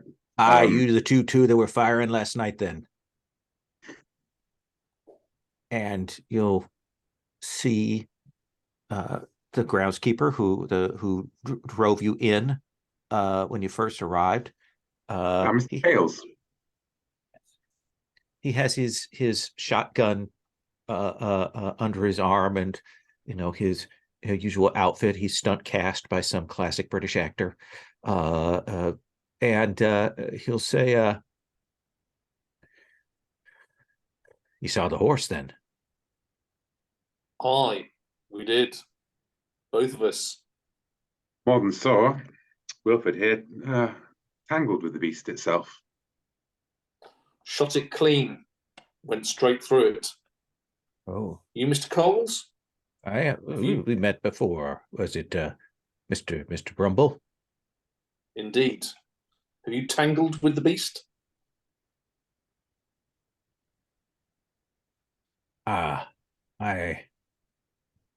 When I first heard about the things at the house, I thought it was some jape, some game going on, taken too far. And then when that Navy man got his arm broken, I didn't know what to think. But that next night, I saw the horse. And I saw it move through the woods. And I've seen it again since then, a few nights later. Tell us of the mound. Oh, I don't go near there. Don't. Gives me the spooks. Who does go near there? Have you seen anybody going there? In that direction, maybe? At night? What interpersonal spend do you want to make here, Richard or Wilford? Well, I know that Wilford can pull out his gun and do the thing again. Well, no, there is only one interpersonal spend I can make. But I'm asking you, you both are there. So, yeah. Richard, if you would like to make a spend? I think that would probably be a...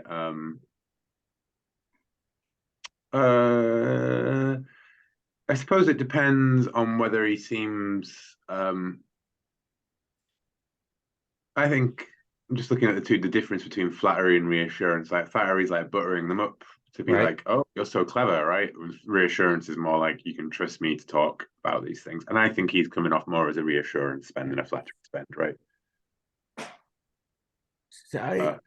I don't I don't go near there, but my daughter does. She goes for gathering things. She's a daughter of my wife. My wife was I wouldn't call her a wise woman, but she certainly knew the herbs and she knew the land and such. And she taught my daughter before she passed some of that, and she still does that. I try to dissuade her. I don't like that place, and I don't like her going there.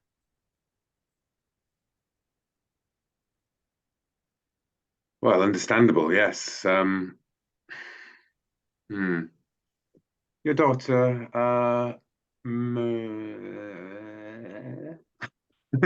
Annie. Yes, that's her name. Well, She's a little spooked by all of you, so she's kind of kept her head down. oh, I understand. Yes, that Dr. Whitewood can be a rather intimidating chap. If you wouldn't mind, though, it is you say that she learned some of the ways from your wife. In our work, in our field, it is always best to speak to those who have local knowledge, experience. If it wouldn't be too much of an imposition, perhaps Miss Grimaldi might speak to her. I can't say whether she'll tell you anything. She is a shy one, but you have my permission to talk to her. Thank you, my good man. Where would she be right now, do you think? And we'll kind of cut on that Yeah. line. Dr. Whitewood, Miss Grimaldi, what is your intent here? Miss Grimaldi, I wonder if we could try to draw someone out. Who do you want to draw out, Carlton? Well, I'm wondering if we were to use, you have the straw horse, yes? Yes. What if one of us got the various guests together and explained, surprised having found it underneath our bed, and then observed to see whether any of them flickered? That's an interesting idea. And she sort of stops and says, but I think you're making the assumption that it's the guests. Ah, so you think it may be below stairs? There's always an option. I wouldn't want to narrow it down yet. And she sort of looks at it and says, I didn't see anything in the notes that we got from the Elder Broom about such tokens. So it suggests to me that this was not from his research. It might be something more local. Well, then, do we embark on what Inspector Jepson would call individual interviews? Perhaps. And she kind of goes, there's some people I just even haven't met yet. Well, where shall we begin? And I think she goes, why don't we watch who watches us while we're doing the physical investigation of what has gone on? I mean, we know that probably the cousins will be paying attention, but I want to see who else is watching. Very good. Very good. Let's kind of push those two tracks together, what Richard and Wilfred found and what you found here. And I think that as you go around the grounds and you're looking, very much playing detective out in the bit, I think you will see this young woman. She's probably about the age of Julia, kind of watching you. Mhm. And I think you can put two and two together that it is Miss Coles, the daughter of the groundskeeper. And I think that we cut to that moment when Dr. Whitewood, you've kind of stopped to look at something to draw her attention, and Miss Grimaldi, you I'd have all like the to have skill a to pop up. theatrical magnifying glass. And she will be startled when you pop up on her, Miss Grimaldi. But And I'll say, you must be Penny, yes? uh, it- uh, Annie, Annie. Annie. Sorry. For some reason I misheard that. No, no. Yes, yes. You're with the guests. I saw you come in. Yes. You were wearing pants. I do on occasion, particularly, and she's sort of starts like she's going to go on. She goes, "Oh, it's more comfortable when I'm traveling." And she goes, "Would you like some tea?" And I don't know. I'm American. I can have tea with anyone I want. Well then, all right. All right, let's have tea. And I will actually call for tea.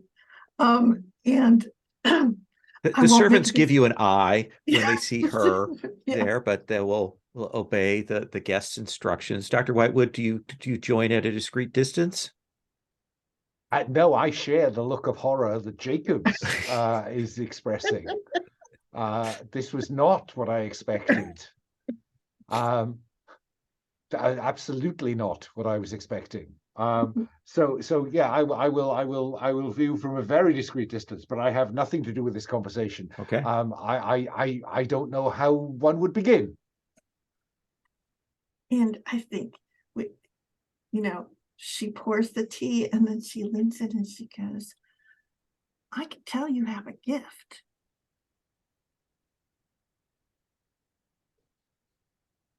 Something of that. Something. I do. My father has it a little, but he doesn't like to talk of it. I think, and my mother had it, so I have it stronger than either of them. Really? She goes, "This place is shot full of magic. You must know a lot of things that would take me eons to figure out." I see a lot of things that others don't see. Like what? There are things that move around that follow the glow on the grounds.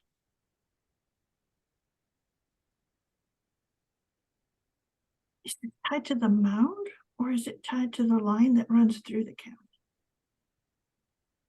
Tied to the line. The mound is something else. It's connected, but it's not a good place. And you can see her like she's clearly like she doesn't like talking about it because there's clearly some upset or something there, something that she's holding back. And okay. Let's see here. What do you want to make us spend here? An interpersonal, occult? Occult, I think, and can I use occult as my interpersonal in some ways? I think if you're leaning into this, just tell me how you're framing this.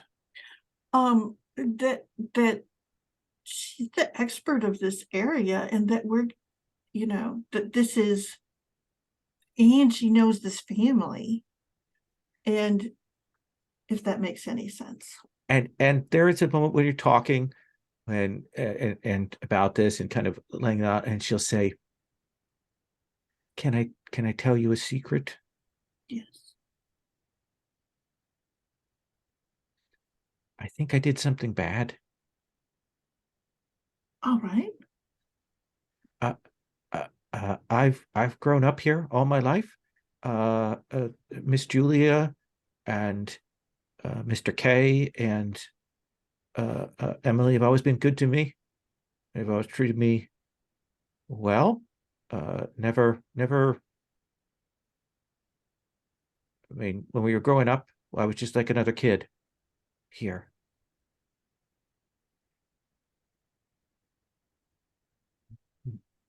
Miss Emily knows my gifts. And she came and she asked me about the mound. And I told her some things. And I know that she went out there. And I know she slept out there. And I think she called up the horse. Hmm.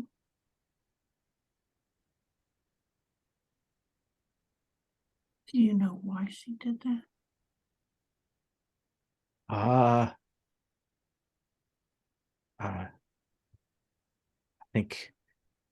think maybe she resents. She's older than Julia, but she's taking care of her brother. Mhm. That's going to be her lot in life. And I think that she's smitten with this handsome, polite naval man. I think there's something of that to it too. But Miss Emily's always been good to me, so please don't say anything. Oh. And she goes, and she will sort of say, "One moment." She'll open up her purse and she'll take out the little charm. You don't know what this is? I know what it is. I didn't make it, but Miss Emily might have. All right. And she'll lean in and she'll go, "At some point, we may bind ourselves to the mount. If we do that, you would be a very important part of our understanding of this area. Would that be okay with you?" If I can. All right. We don't want to disturb those who are tied to the magic here. All right. And she stands up and she goes, "Thank you so much for your help. But we'll be consulting with you later, all right?" And she treats her like she's an expert. And I think, Dr. Whitewood, you'll see that conversation go on, and eventually Miss Grimaldi sends the young lady back to her duties. Cut to Whitewood going, "How terribly American." Let me come back to Fraser and Wilford. What is it that you wish to do? The mound. Yes, the Fraser? mound. Yes, I believe. I think this is after you can see Grimaldi walking off in the camera shot back towards the house, right, to talk to Annie after we've done a quick sort of and I'll be like, well, I'm sure Miss Grimaldi will get to the bottom of whatever's going on with young Annie. I think yes, to the mound. You've got your gun, I hope. I have. Didn't do me any good last time. Let's just hope daylight protects us. Yes. And I would like to have grabbed a iron poker from the fireplace. Absolutely. Yeah. And yeah, let's head out to the mound. You will. Is it cold iron? I mean, yes, it's rather cool since last night. It hasn't been used. Excellent. So the two of you will make your way again back through the path of the woods, come to this low mound. This place is overgrown. You can tell that the groundskeeper and such, they do not really work this area. It's left to its own. But I think you will find overgrown, but still in places visible, especially because the soil doesn't seem particularly healthy around the chalk, that you can make out the black chalk drawing of the horse. I'm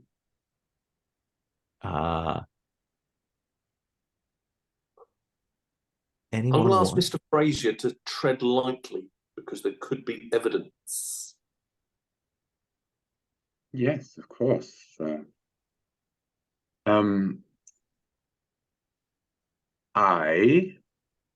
oh God, I could have been using my stability to boost my general ability spends this whole time. I forgot about that. I would like to, just for the sake of it, use my Los passive benefit, spend a point of stability to gain 1 technical investigative spend. Okay. Once per session, I believe. And I will use it, I think, perhaps on chemistry to analyze the chart, to maybe it's not something I can do here, but Yeah. to gather samples I from the chart. I will tell you what you can find here that is sort of relevant using if we do that as sort of a generic technical spend with your stability. Yeah, sure. I think as you look around here, you will see that you found no trail leading here, but you will see sort of in the chalk, kind of spaced out, very like just the right span. There are the 4 hoof prints of an upright horse, unshod here. Like that's where it manifested. That's where it manifests. Like that marks the point at which it comes back.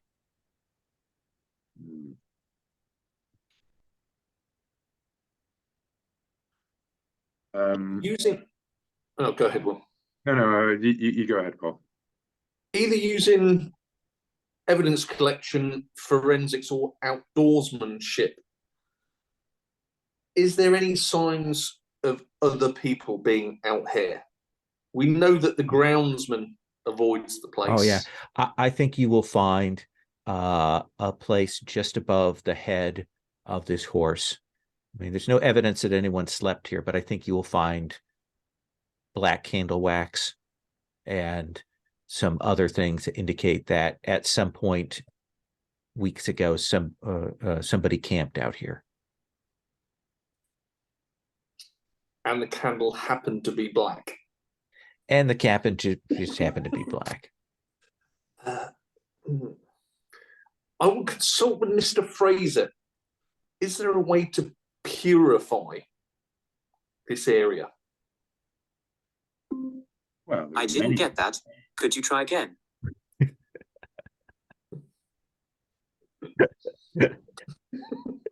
If only they had Alexa in Trailer Cthulhu, this make much easier. Yeah.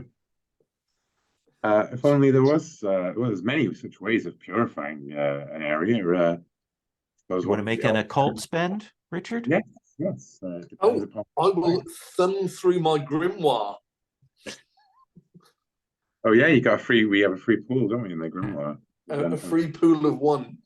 I think between that pool and your spend, Fraser, if you make it. Yeah, sure. So that's a 2-point spend overall. I think you will realize that the nature of this horse, this beast, is that it is unshod. And while conventional things might not work, like the poker, the iron, or things, you think that if you can not physically shoe it, but bring the 4 shoes to it and strike it to shoe it, that you can bind this thing back down into the mound. I would like, we see these 4 hoof prints, right? This is the place where it stands when it manifests into the world, right? Can I make a preparedness spend to have brought 4 horseshoes and place them very deliberately in the place where the horse will manifest? Oh, ballsy. I like that. Yeah, let's I think that's a difficulty 8 there, that you're bringing horseshoes with you to this point. Does that seem fair? Yeah, sure. I mean, Okay. I can rationalize it with the old folklore of, an iron horseshoe over your door to keep the fair Right. folk away, that sort of thing. So I will, difficulty 8, you You say? want me to run back, Mr. Fraser, and get 4 horseshoes? Is No, it no. still daylight? Yeah. No, it's fine. I have, what are my points for if not for spending? Let's have you make that roll.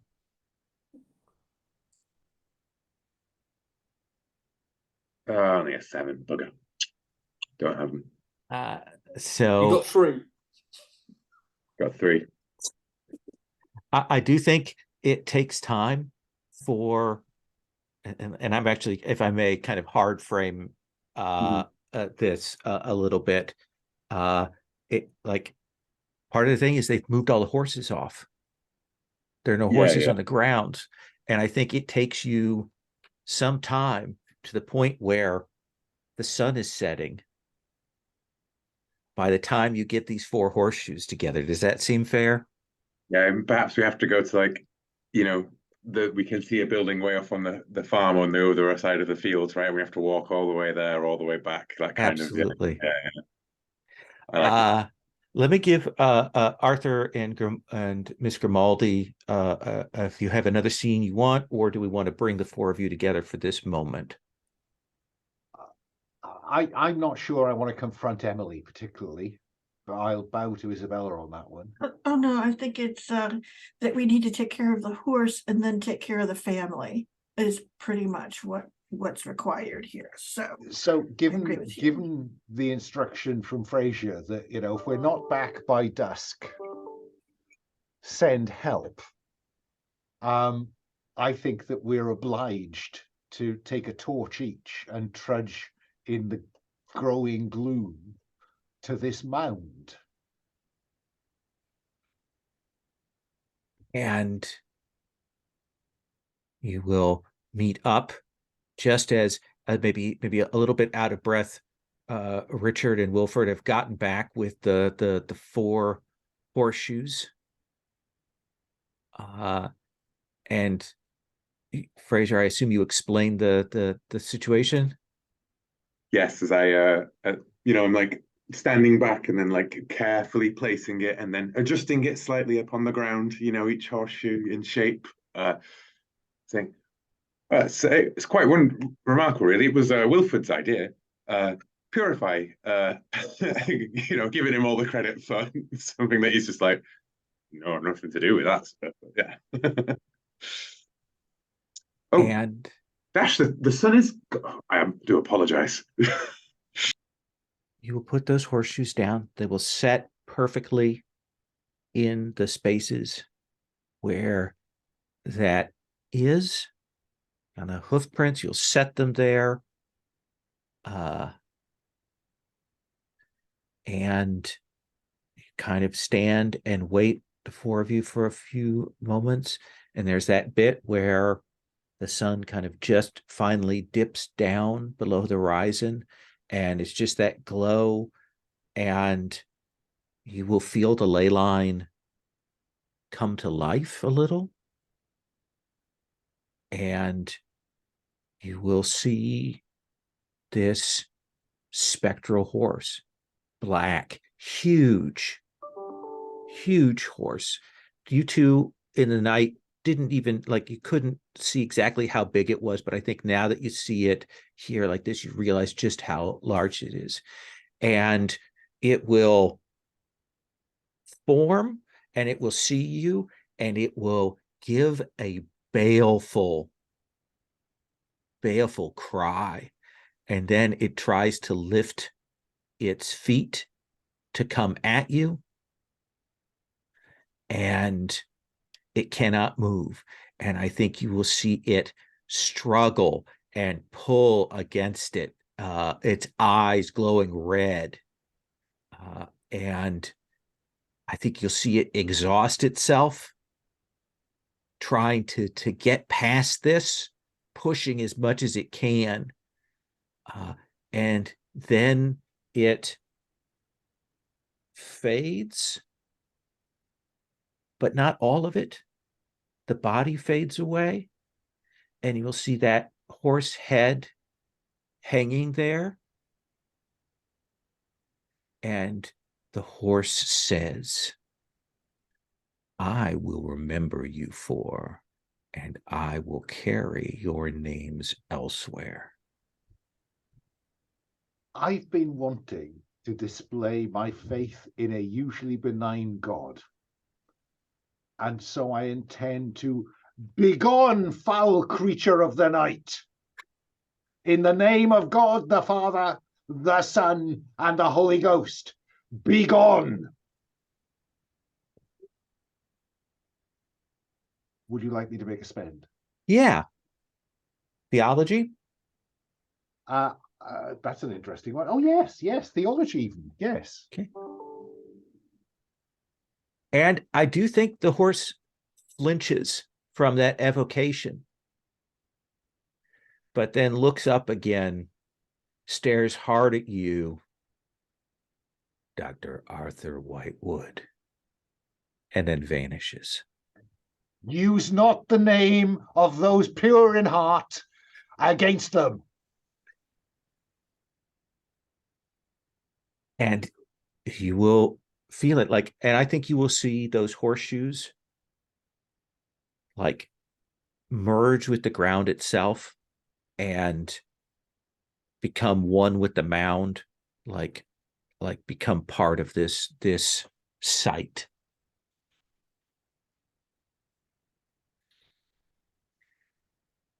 And I imagine that the four of you return back to the house relieved. Relieved, but discussing how we're going to deal with the caster. Yes, yeah, because the law will not deal with that. But this must clearly go beyond one woman. It's Emily, this girl who surely can't know much of the greater arts. This beast, it knew us. It knew your name, Whitewood. It knew our working. Is it perhaps the agent of this the dragon? This is most incredible. Perhaps we could go back and he's just rambling on about maybe we can go back and perhaps we can use that mound like in the same way that we used in Crispina. We can draw more magical power from it. We can make it or we can bind something there. He doesn't give a crap about Ashby Wake House anymore and the family. He's like, whatever. Power.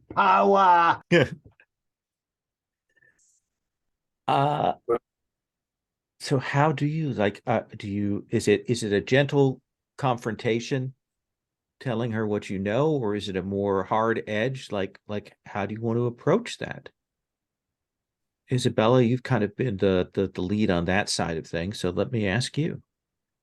And essentially, I think at this point, it's actually where she turns to the other three and she goes, you have a better sense of the law and the mores here. She goes, what she's done is a terrible thing, but it is not like the civil courts can do much about it. And even Carlton's more provable interference probably wouldn't get much of a thing. But they have betrayed the family.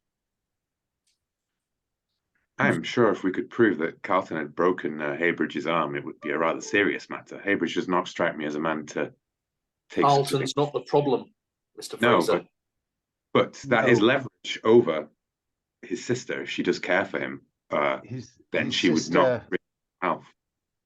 Indeed, his sister. We can get to Emily via Carlton. And I think you see her stop, and she goes, "You mean her brother would be put into jail?" No, I think the threat might be enough. We need to discourage She stops Emily. And says, "What would she think would happen to Carlton? And would this be disadvantageous to her, or would it be a relief?" Yes, it does depend on whether or not she cares about Carlton's fortunes or not.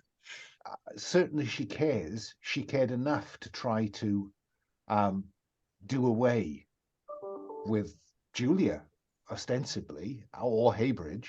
She cared enough to try to free Julia from Haybridge in order to perhaps leave Carlton with the opportunity to step into his place. She is not besotted by, but he is dependent upon her. And there is no question that quite what sentence he might receive is almost beside the point. The social stigma that would attach to Emily. So the is social enormous. stigma would be the problem. And she sort of nods. Like she completely ignores the whole thing about her being how do you say, worried about Carlton, if that makes any sense. Because yes, maybe the social stigma would be enough. But perhaps we're looking at it from the wrong angle. It appears that these cousins and this affair entirely revolves around the firstborn daughter. Yes, Julia certainly believes in the horse and the powers and the forces against her. If we were to convince Julia that her cousins were acting against her interests and were responsible in any way for this, then the problem resolves itself. But they only are able to act with the forbearance of Mr. Brum and his heir. If we were to convince Julia that Emily was the one who had left us behind, then Emily would be removed. You know, she would have the power to take action on that. The risk you take there is if you exclude Emily and Carlton from this family, they have nothing to lose by going back to their original plans. No, but they will not be allowed on the grounds. They will be. They could become feral, Mr. Fraser. Nothing to lose. You. The staff are thinly stretched. You can't guard that mound. Brum can't fence it off in any way that will stop someone again using it. Well, we have to try to give Emily an incentive to simply walk away. It feels like we've got two directions. Either, I mean, if you want someone else to make decisions with authority, like you seem like that means talking with Mr. Brum and revealing to him what has happened. Or I think it's talking with Emily. I think those seem to be like the two paths here. Yeah, essentially, Emily is the one who has the know-how to continue causing problems. And the thing is do we try to convince her to cease? And what is the best way to do that? Or do we reveal her plot? And I would like the large scene in the dining room where we unveil what we've found, Columbo style, Poirot style, etc., etc. I know we're on a bit of a time budget. Is it worth kicking it till next week, Lowell? Yeah, if you want to draw it out. I honestly think a simple epilogue would be easy. Whether you decide to talk with Emily and convince her, or whether you wish to do a big scene and humiliate the cousins, or how do you want to do this? Is Isabella sympathetic to Emily? Is anyone here sympathetic to Emily is what I'm thinking, right? Because ultimately what we're saying is we need to remove the cousins. The cousins can be threatened by being exposed to their family, right? That you did this and you worked against it, because then even if they can continue working their things and they're backed up against it, they'll lose their status, their funds, their house, blah, blah, blah, all of that stuff, right? So all we have to do is have a quiet word with Emily. And if she gets on board, our leverage doesn't even have to be threatening Carlton. It can just be, we'll tell Mr. Brum. And if we don't, then we go, oh, we solved all that problem with the help of Emily here. Wink, wink, nudge, nudge, you know? Yeah, maybe what the scene is that we're giving our presentation to Emily. Yeah, we need to nobble Emily first and then have the scene in the drawing room. I think Emily will break down. She is upset. You can tell, I mean, you saw her reaction when the horse was described. She clearly did not think it would be anything like that. She thought it would be a haunting. She thought it would be just a scare, and she's not even sure why, what her end game was, that she was angry and upset. And she says, I will make sure that Carlton does he played at this game. I will make sure that he knows, that others know, and that if he does anything, I will do that. This was a mistake I made. I know that. I wish I'd never. I wish I'd never done it.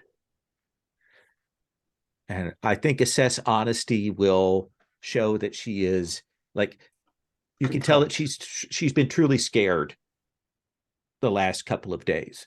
That maybe she thought this was real, but the reality of it, like, was clearly eating away at her. And so what is the drawing room reveal? Like, what do you tell Cyril? What do you say? I think we tell him the truth in the sense that we have banished the Black Horse. Wilford, anything you want to add to that? I did like what somebody said earlier, that with Emily's assistance, yeah, I will add that. And Annie's. And Cyril will ask for some details. You tell him the occult stuff, and he nods, and he thanks you. And I say, and one thing that I would advise you to, maybe a bit of a quaint decoration, but I think it would suit you well in the future and the rest of your generations. He pulls out of his pocket one remaining big iron horseshoe. Okay. Puts it down on the table. Yeah, and I think that you can do that. And I think we do see a scene of the four of you doing a ritual to bind this ley line to yourselves, to connect it up, and you can each give yourself another magic point.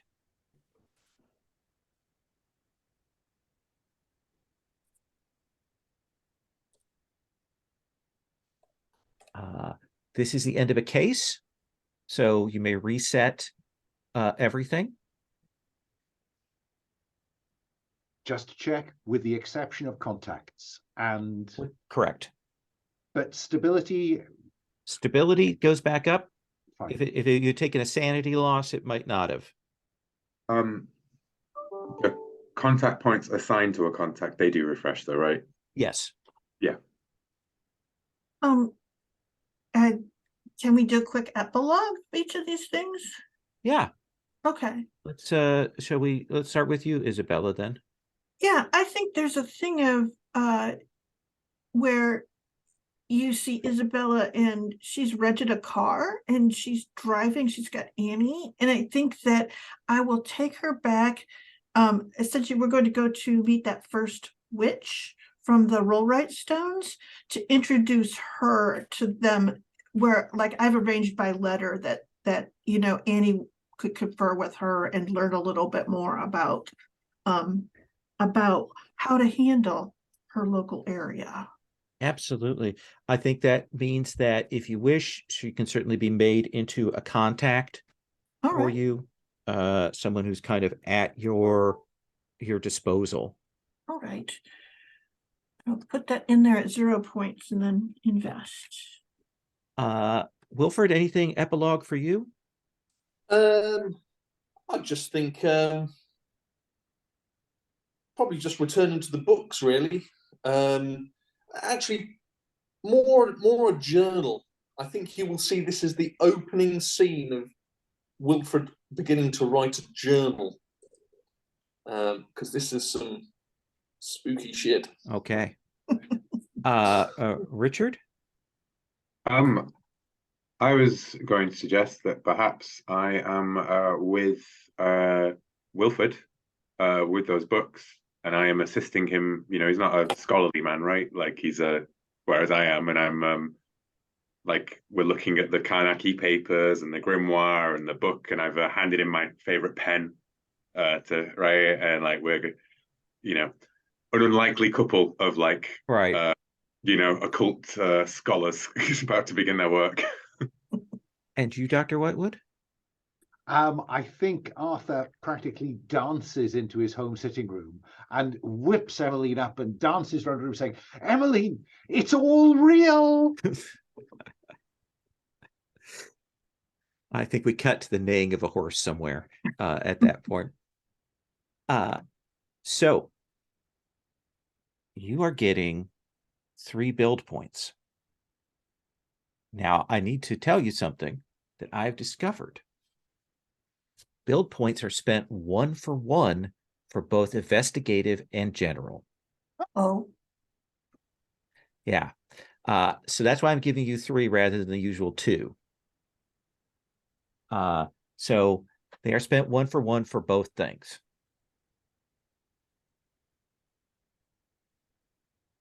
Okay. You may also, if you wish, move up to 2 build points worth of stuff around.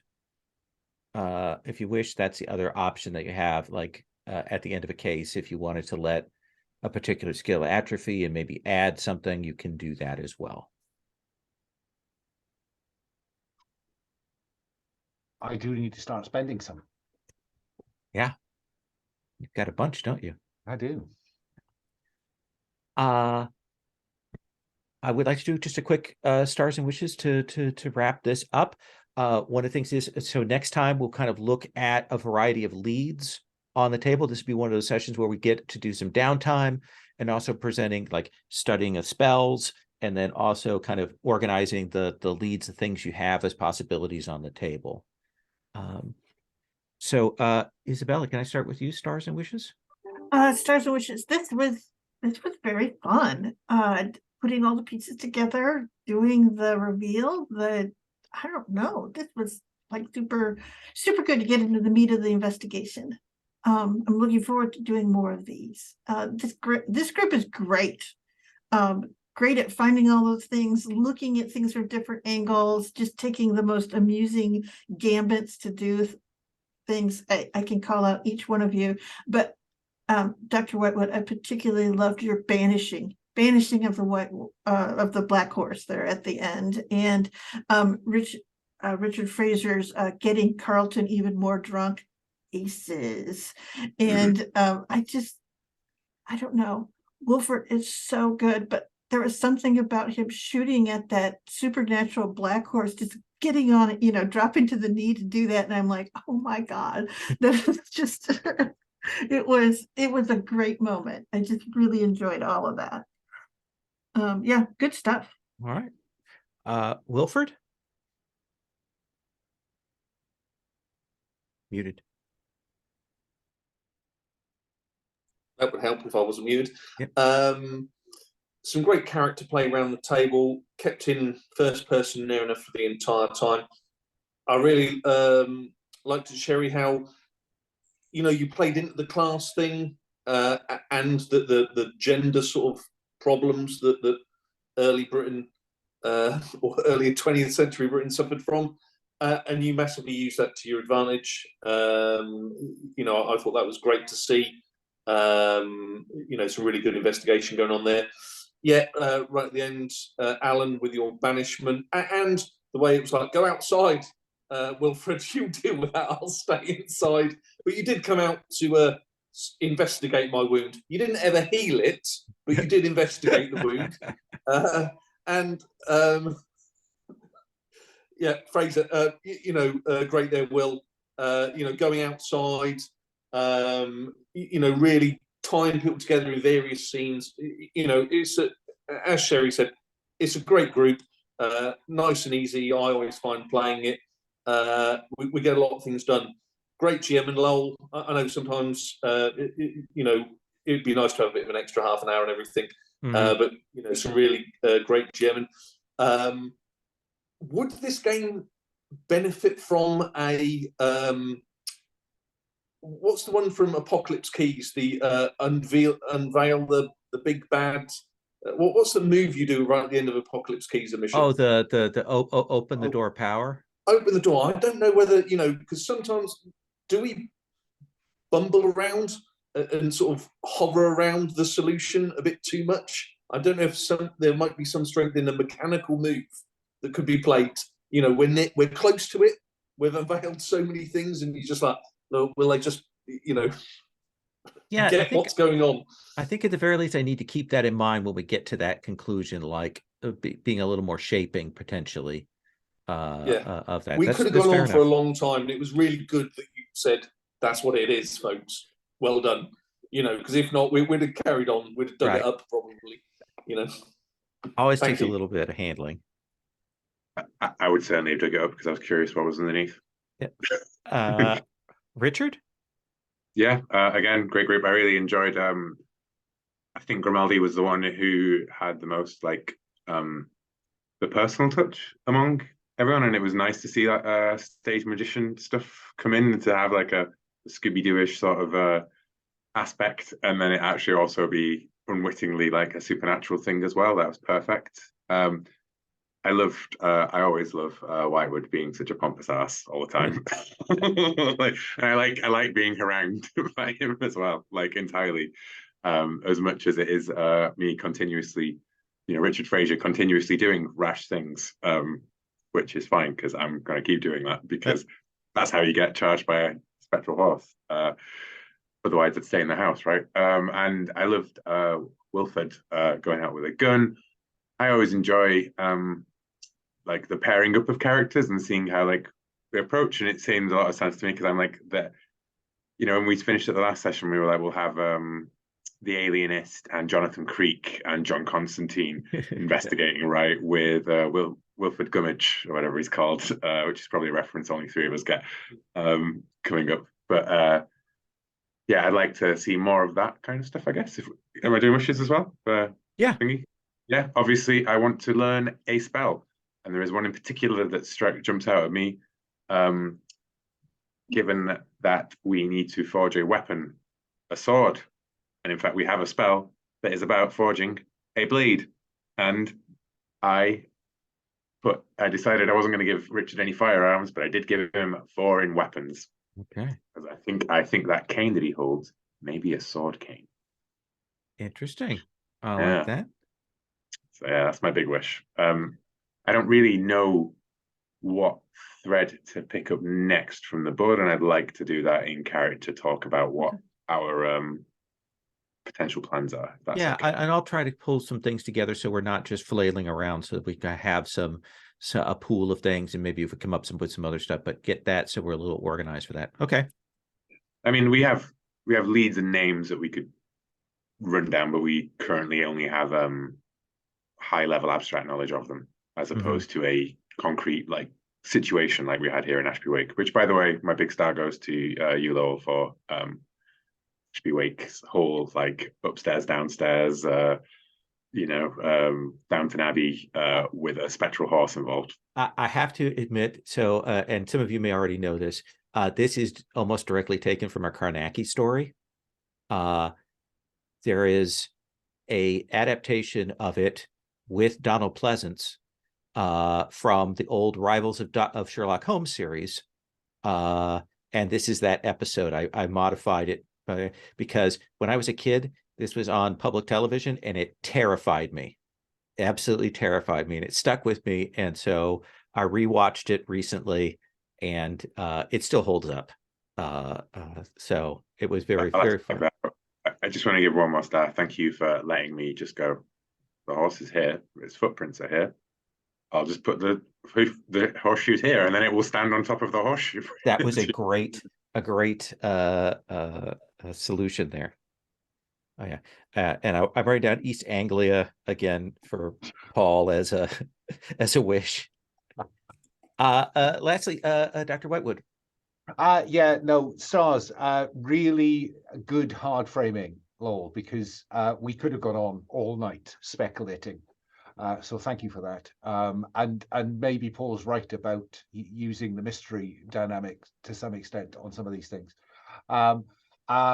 And yeah, Sherry, I think you should spend those bill points into a special skill called Being American, which would fill in for your lack of interpersonal skills, because you are far more personal than Isabella is. And I just think that whole, I think the whole gender difference, I think the no, that's not how I roll, because I'm from over there, not here, was just delightful. And I think there is that is the joy of this group in a way, is that we are playing that transatlantic thing really, I think, beautifully. Yeah, I enjoyed Richard being rash.